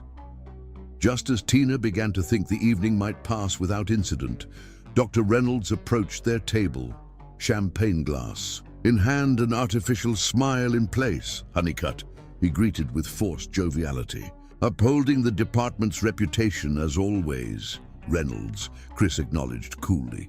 And this must be the famous Mrs. Esterline, Reynolds continued, his gaze shifting to Tina. Michael mentioned you frequently during residency. The deliberate, name-drop silence nearby conversations. Tina maintained her composure, years of enduring Michael's public undermining having taught her to mask discomfort. He had quite a lot to say about his clingy, boring wife, Reynolds continued, raising his voice slightly. Said you trapped him with a pregnancy he never wanted. Reynolds, Chris warned, his voice dangerously quiet. That's enough. I'm simply making conversation, Reynolds countered with feigned innocence. Though I've always wondered, are those twins even Michael's? He certainly expressed his doubts. The implication of infidelity brought a horrified hush to the garden. Before Chris could respond, he stood with controlled fury. Apologize to her, he demanded, voice carrying in the sudden silence. Reynolds smirked. Just repeating what her husband told everyone at Riverside General, no offense intended. Before the situation could escalate further, Tina found herself standing, a strange calm descending over her. My children are the only good thing that came from my marriage, she stated clearly. They deserve better than to have their mother spoken about this way. And you, Dr. Reynolds, should focus more on your surgical outcomes and less on decade-old gossip. Your infection rates are concerning. Without another word, Tina placed her napkin beside her half-eaten dessert and walked toward the exit, head high despite the thundering of her heart. In the elevator down to the parking garage, neither spoke. The drive home passed in similar silence. When they reached the cottage, Tina spoke her first words since leaving the dinner. I'd prefer to be alone right now, she whispered. I respect that, but I'm not comfortable leaving you alone in this state, Chris replied. The moment her front door closed behind them, the dam broke. Years of accumulated pain, humiliation, and rage poured out as Tina rounded on Chris, fists striking his chest in impotent fury. Why? She demanded. Why does he still have this power? Why can they still hurt me? Why am I never free of him? Chris absorbed her anger without resistance, allowing her the release she'd denied herself for too long. Only when her fury dissolved into wrenching sobs did he finally move, gathering her gently against his chest as her legs gave way beneath her. I've got you, he murmured, as they sank to the floor together, his arms a safe harbor in the storm. Of her emotions, they remained there in the darkened hallway, Chris holding her through wave after wave of cathartic tears. When the emotional deluge finally subsided, she became aware of their physical closeness, of the steady heartbeat beneath. Her cheek raising her face to his, she found understanding in his eyes rather than pity. Without conscious thought, she lifted her hand to his cheek, thumb brushing away evidence of his own tears. You cried too, she whispered, the realization striking her deeply. Your pain is my pain, he answered simply. The kiss that followed held nothing of desperate hunger. This was healing rather than passion, comfort rather than desire, though elements of both simmered beneath the surface. When they separated, the air between them had changed, charged with possibility. Without words, Tina rose and extended her hand, leading Chris toward her bedroom for the first time. In the darkness of her room, with moonlight filtering through gauzy curtains, they came together with exquisite tenderness. Each touch, each kiss, was a question asked and answered, a wound acknowledged and soothed. Chris's reverence as he helped her out of the crimson dress made Tina feel truly beautiful for the first time in years. Just as they reached the moment of no return, Tina found herself looking directly into Chris's eyes. The naked love she saw, they're suddenly terrifying in its intensity. In that vulnerable moment, Reynolds' cruel words echoed back, along with every insecurity Michael had planted in her psyche. I can't, she whispered, pulling away. I'm sorry, Chris, To his credit, Chris immediately stopped, concern replacing desire. "What's wrong?" "I think we should create some distance," she said, the words causing almost physical pain. "For the twins' sake, they're getting confused about your role in our lives." It was a lie, and they both knew it. The twins had never been confused. They had accepted Chris as a fundamental part of their world. The real confusion lay entirely with Tina. Chris dressed in silence. Only when he reached her bedroom door did he finally speak. "Take all the time you need," he said softly. No recrimination in his voice, despite the pain evident in his eyes. "But don't push me away because you think you're protecting me, or because you think you don't deserve happiness. Neither is true." Left alone after his departure, Tina curled around his lingering scent on her pillow, body aching for his touch, even as her mind built higher walls against the vulnerability of love. "You deserve someone whole," she whispered to the empty room. The truth she couldn't yet face was that wholeness might not be a prerequisite for love, but rather its ultimate achievement, the result of allowing someone to love even the broken pieces, until they formed something new, something stronger at the mended places than it had ever been before breaking. Chapter 8. The Snake Incident. The weeks following the hospital dinner stretched into months with excruciating slowness. Tina and Chris maintained a strained politeness that wounded them both, their interactions limited to necessary communications about the twins. Chris had finally accepted the Johns Hopkins position after repeated extensions, his departure now scheduled for the end of summer. The knowledge of his impending absence created a persistent ache in Tina's chest that she tried desperately to ignore.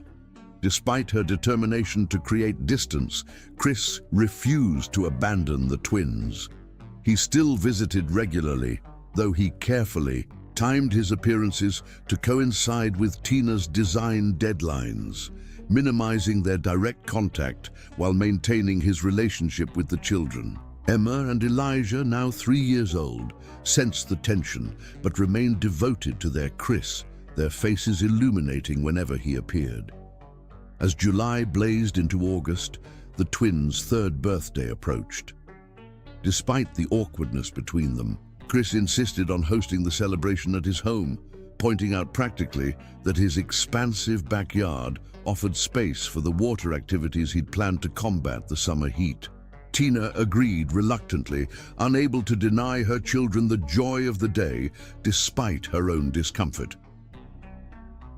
The morning of the party dawned bright and oppressively hot, promising temperatures that would make the planned sprinklers and kiddie pools particularly welcome. Tina arrived early to help set up, her breath catching at the transformation of Chris's backyard. He'd created a magical environment with colorful streamers dancing in the breeze, a small petting zoo penned in one corner with gentle rabbits and a miniature pony, and a magnificent cake centerpiece shaped like a castle with a working drawbridge. "You've outdone yourself," she admitted, watching the twins race toward the decorations with squeals of delight. Chris shrugged, the gesture failing to hide the shadows beneath his eyes that matched her own sleepless nights. They only turned 3 once. The party itself unfolded with remarkable success, the handful of invited children and their parents enjoying the thoughtfully planned activities. Tina found herself watching Chris from across the yard, her heart physically aching with love she was too frightened to express. The casual way he knelt to eye level when speaking with children, the infinite patience with which he helped a frustrated toddler feed a carrot to the miniature pony, the genuine delight in his laugh when Emma performed an impromptu dance to the background music. "You're torturing yourself," Jennifer commented, appearing beside Tina with 2 glasses of lemonade.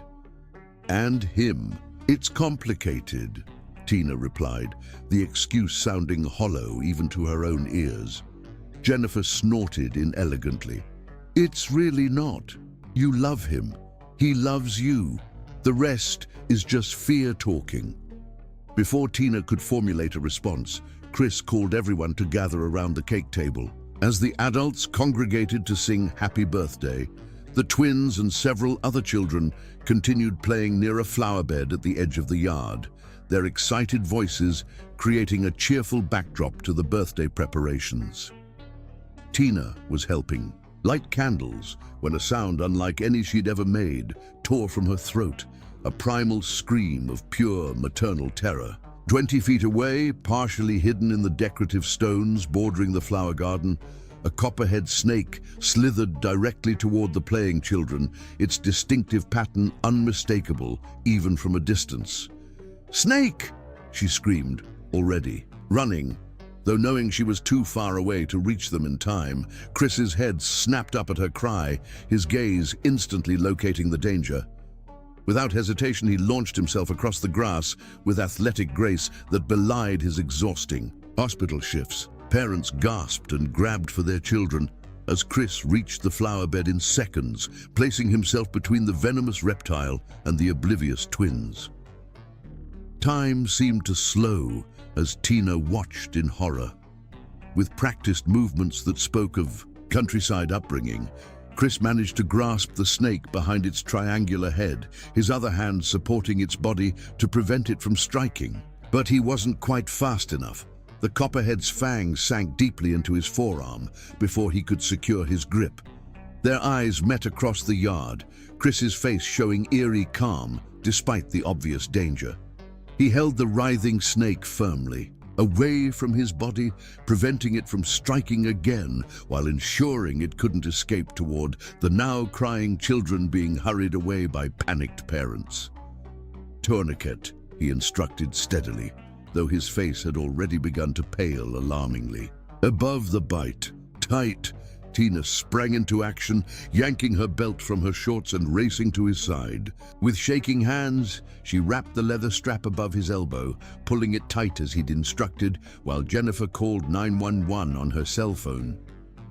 "The children?" Chris asked weakly, still maintaining his grip on the dangerous reptile despite the venom now coursing through his system. "Safe," Tina promised, tears streaming down her face as his eyes fluttered. "They're all safe because of you." Jennifer appeared with a large glass jar, and together they managed to secure the snake for identification purposes as Chris's knees buckled. He remained conscious just long enough to ensure the creature was safely contained before collapsing into Tina's arms, his usually warm skin already cool and clammy to the touch. The ambulance arrived within minutes, paramedics rushing to administer preliminary treatment before loading Chris onto a stretcher. Tina stood frozen, watching them work with brutal efficiency until Jennifer grasped her shoulders. "Go with him," her friend urged, glancing at the twins who were being comforted by Mrs. Abernathy. "We've got the children. He needs you more right now." The hospital became Tina's world for the next endless hours. Initial treatment with antivenom was complicated by Chris's apparent sensitivity to one component, triggering an allergic response that sent his body into crisis. Doctors worked frantically to stabilize him, their grave expressions conveying what their careful words did not. "He's in critical condition," the attending physician finally explained, compassion in her tired eyes. "The next 48 hours will be crucial. We've induced a coma to protect his brain while his body fights the toxins. Will he?" Tina couldn't complete the question, the possibility too terrible to voice. "Dr. Honeycutt is young and otherwise healthy," the doctor replied carefully. "That's in his favor, but snake venom affects each patient differently, and the allergic reaction has complicated matters. We're doing everything possible." Days blurred together as Tina maintained her vigil, leaving Chris's side only when forced to shower or eat by Jennifer or Mrs. Abernathy, who had established a rotation caring for the twins. Hospital staff, many who had participated in the gossip months earlier, now showed compassion and support, bringing her food and extra blankets for the uncomfortable recliner she refused to leave. On the 6th night, alone in the darkened room, with only the steady beeping of monitors for company, Tina finally broke completely. Clutching Chris's limp hand between both of hers, she surrendered to the fear and grief she'd been holding at bay through sheer willpower. "You can't leave us," she pleaded, pressing his cool fingers against her wet face. "The twins need you. I need you. I've been such a coward, pushing away the best thing that ever happened to me because I was too scared to trust happiness again." Words poured from her in a cathartic release, all the feelings she'd suppressed for years, flowing freely now that there were no defenses left to maintain. She told him how safe she felt in his arms, how his smile illuminated her darkest days, how watching him with her children made her believe in family again when she'd thought that dream forever lost. "I've loved you since that first night in the rain," she confessed, her tears falling onto their joined hands. "I've just been too terrified to admit it. Please come back to me, Chris. I promise I'll never push you away again. I promise I'll spend the rest of my life showing you how much I love you if you'll just open your eyes." Only the mechanical hum of equipment answered her plea as she pressed her forehead against their clasped hands and prayed to a God she hadn't spoken to since the night Michael abandoned her. This time, her prayer wasn't for herself or even her children, but for the man who had sacrificed everything to protect what she loved most in the world. Chapter 9. Awakening to Love. Days blended together in the antiseptic cocoon of the hospital room. Tina established routines that gave structure to the endless waiting. Morning updates from the medical team, afternoon visits with the twins, evening readings from children's books she hoped might penetrate Chris's unconscious mind. Hospital staff moved around her with quiet efficiency, some offering sympathetic smiles, others squeezing her shoulder in silent support. Dr. Chen visited daily, once bringing coffee from Chris's favorite shop near the hospital. "He saved my son from choking at last year's staff picnic," she explained simply. "Performed the Heimlich without even interrupting his conversation. That's who he is, always ready to help without making a fuss." These stories sustained Tina through the darkest moments of doubt. Everyone, it seemed, had a Chris story, some small kindness or significant intervention that had changed their lives. The pediatric nurses recalled his habit of stopping by the children's ward after difficult shifts, reading stories to patients when he should have been heading home to rest. The cafeteria staff remembered how he always learned all their names and asked about their families. The janitor mentioned how Chris was the only doctor who consistently helped clean up particularly difficult messes rather than considering it someone else's job. "He sees people," the older man had said with simple eloquence, "really sees them." On the 7th day, with no significant change in Chris's condition, Tina settled into what had become her evening ritual. The twins had visited earlier, touching their Chris, with careful hands supervised by Jennifer, leaving crayon drawings taped to the walls around his bed. Now, in the quieter night shift hours, Tina pulled out The Knight's Brave Quest, Elijah's favorite book that Chris had given him for Christmas. "Once upon a time," she began, her voice soft in the dim room, "there was a knight who protected his kingdom from all manner of dangers." She had read perhaps 3 pages when a subtle change pulled her attention from the story. Chris's fingers, entwined with hers as always during these readings, twitched almost imperceptibly. Tina froze, afraid to trust what she'd felt, when his eyelids fluttered briefly before stilling again. "Chris," she whispered, setting the book aside and leaning closer. "Can you hear me?" Another flutter, followed by the slightest squeeze of her hand. Hope surged through Tina's chest as she pressed the call button, her free hand gently touching his face. "Chris, if you can hear me, squeeze my hand again," she urged, tears already forming. The response was weak but unmistakable. Within moments, the night nurse arrived, quickly assessing the situation before paging the attending physician. Medical staff converged on the room, checking vital signs and neurological responses with urgent efficiency. "He's coming out of it," the doctor confirmed, relief evident in her professional demeanor. Neurological responses are good. We'll need to run more tests, but this is very promising. Tina was ushered to the corner of the room while they conducted their examination, removing the breathing tube that had been necessary during the coma. After what seemed an eternity, they stepped back, allowing her to approach once more. Chris's eyes opened fully for the first time in a week, confusion giving way to recognition as they focused on Tina's tear-streaked face. He attempted to speak, but his throat, raw from intubation, produced only a painful rasp. The nurse provided ice chips, which Tina carefully fed him while the medical team continued their assessment. After several attempts, Chris managed a hoarse whisper that broke. What remained of Tina's composure? The children? He asked, his first concern, even now, for the twins' safety. The selflessness of his question, prioritizing her babies after days of fighting for his own life, shattered the last of Tina's emotional defenses. With a cry that was half sob, half laughter, she threw herself carefully into his arms, mindful of the IV lines, but unable to maintain distance any longer. "They're perfect," she whispered against his neck. "You saved them. You saved my whole world." His weak arms encircled her, holding her as if she might disappear. "Heard you?" he murmured, voice still raspy from the breathing tube. "Every word." The simple statement froze Tina momentarily. He had heard her confessions, her promises, her declarations of love poured out when she thought he couldn't respond. Before she could process this revelation, the medical team gently but firmly insisted on completing their examination. "You need rest," the doctor told Chris, though her smile belied the stern tone.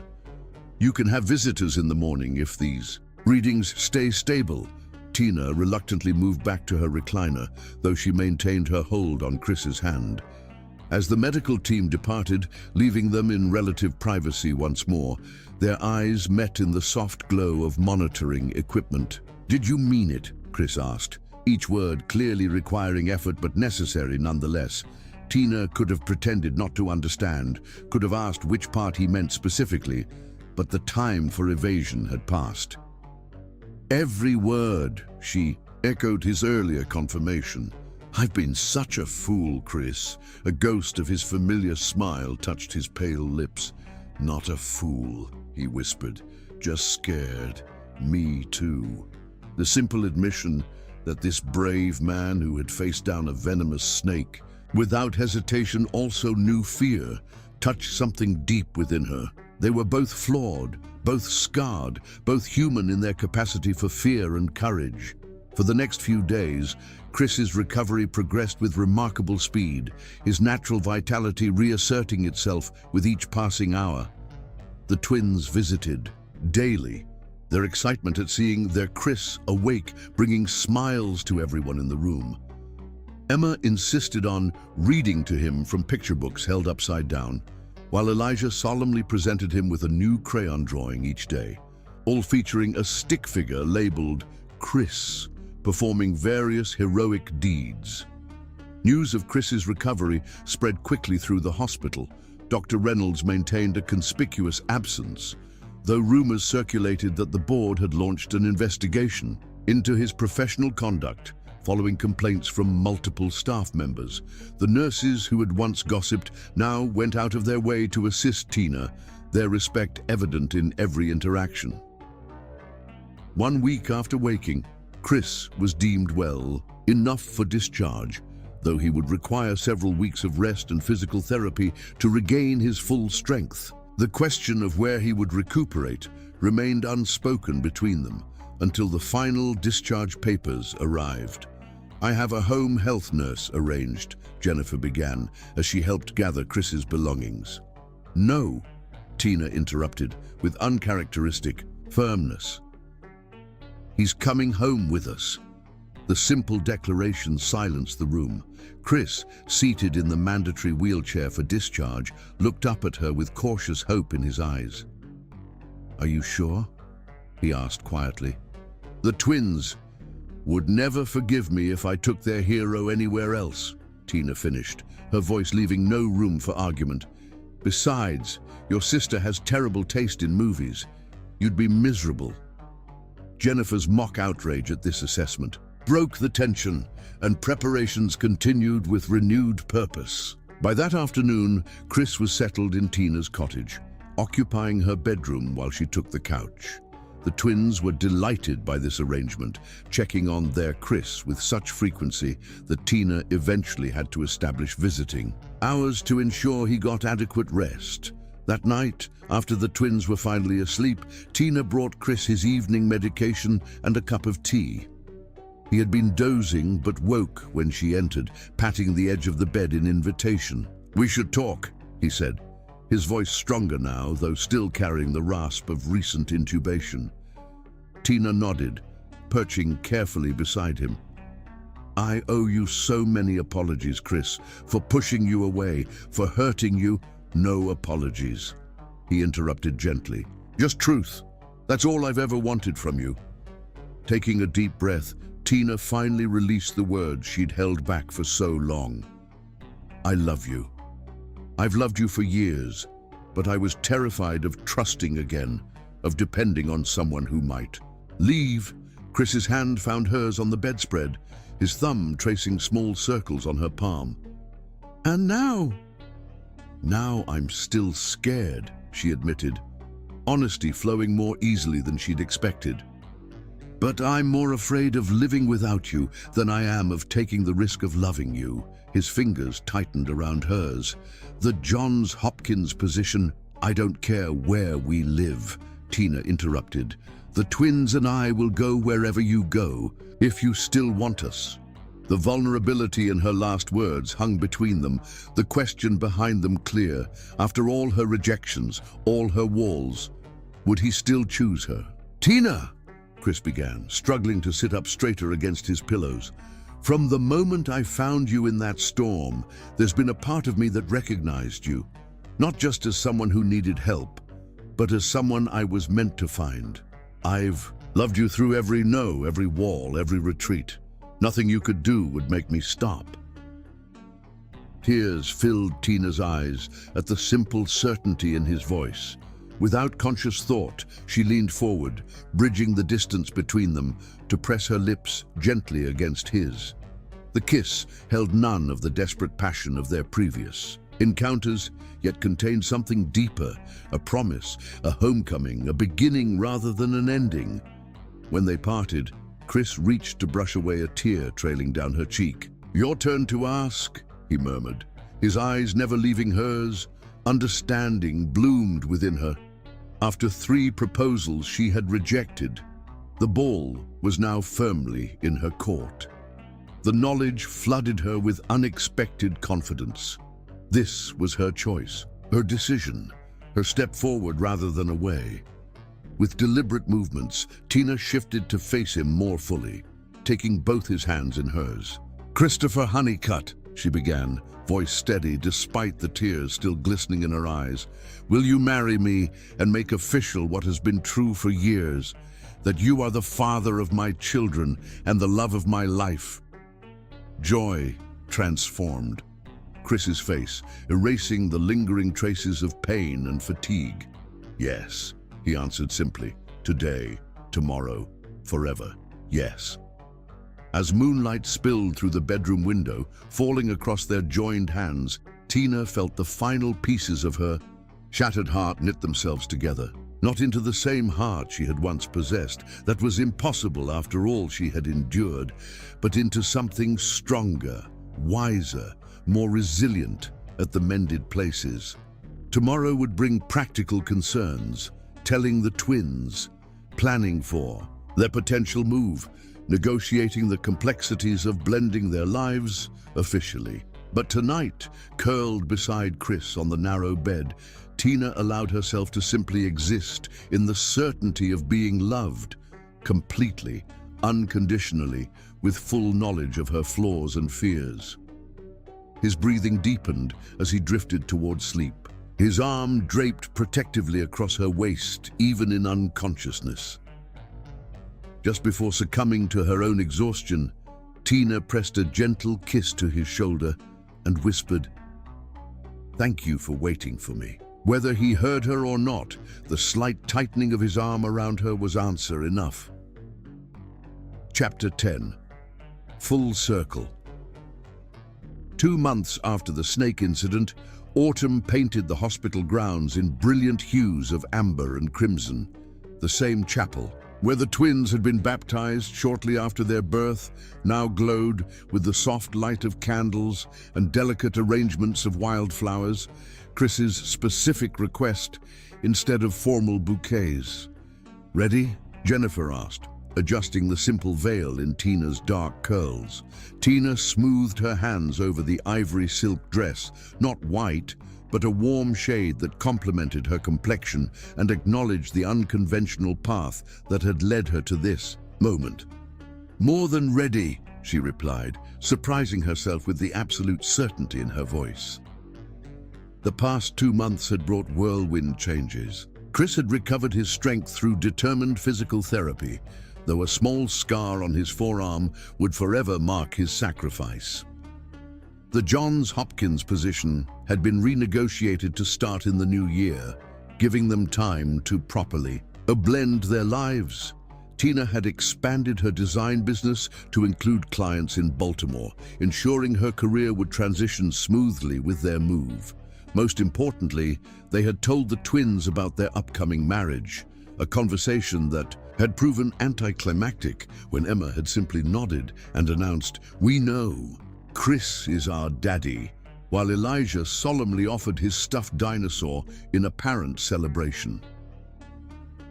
Now, standing outside the chapel doors with Emma and Elijah dressed in matching outfits beside her, Tina felt none of the anxiety that had plagued her first wedding. This wasn't a fairy tale built on fantasy and projection, but a partnership forged through crisis, growth, and genuine love. The music began, not the traditional wedding march, but a gentle melody Chris had often hummed while rocking the twins to sleep. The chapel doors opened to reveal a small gathering of those who had witnessed their journey.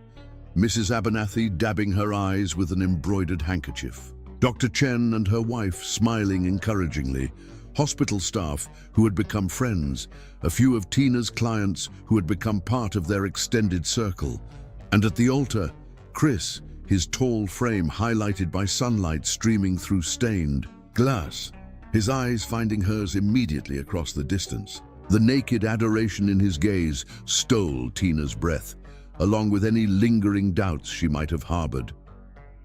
The twins preceded her down the aisle, Emma tossing flower petals with theatrical flair, while Elijah clutched the ring pillow with grave responsibility. When Tina reached Chris's side, he extended both hands to her, an echo of how he had helped her from the mud that stormy night 3 years earlier. "You found me," she whispered, the words not part of any planned script, but emerging from some deep place of recognition. "I'll always find you," he promised, his voice husky with emotion. The ceremony itself was brief but meaningful, with vows they had written together during quiet evenings after the twins were asleep.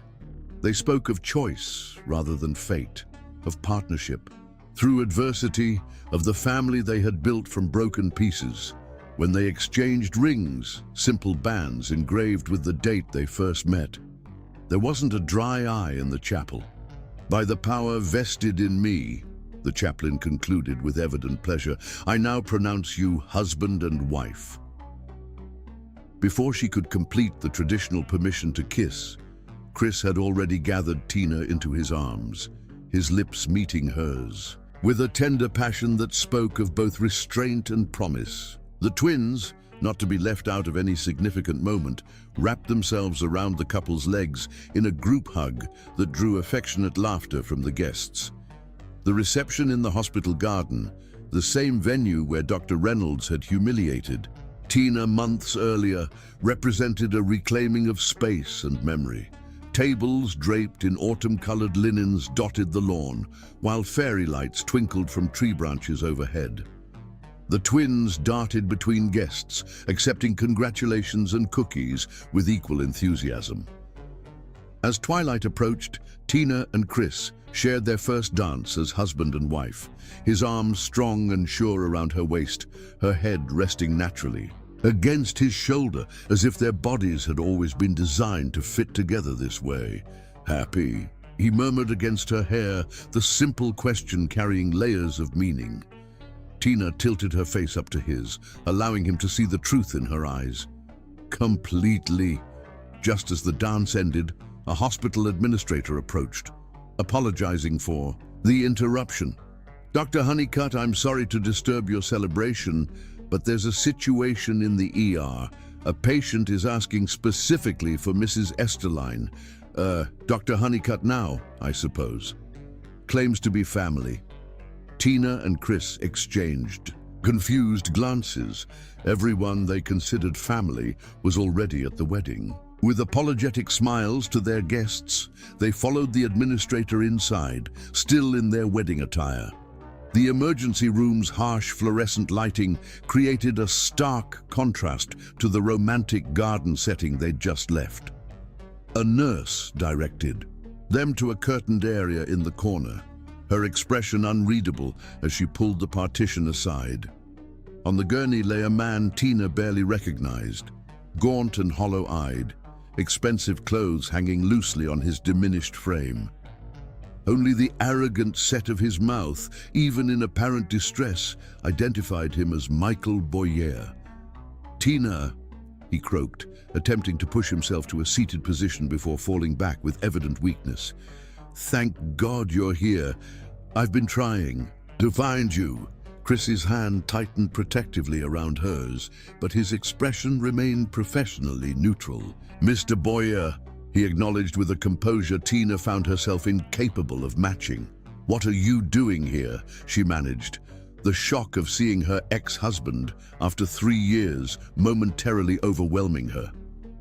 Michael's eyes darted between them, registering their formal attire with a flash of something like jealousy before he composed his features into a mask of contrition.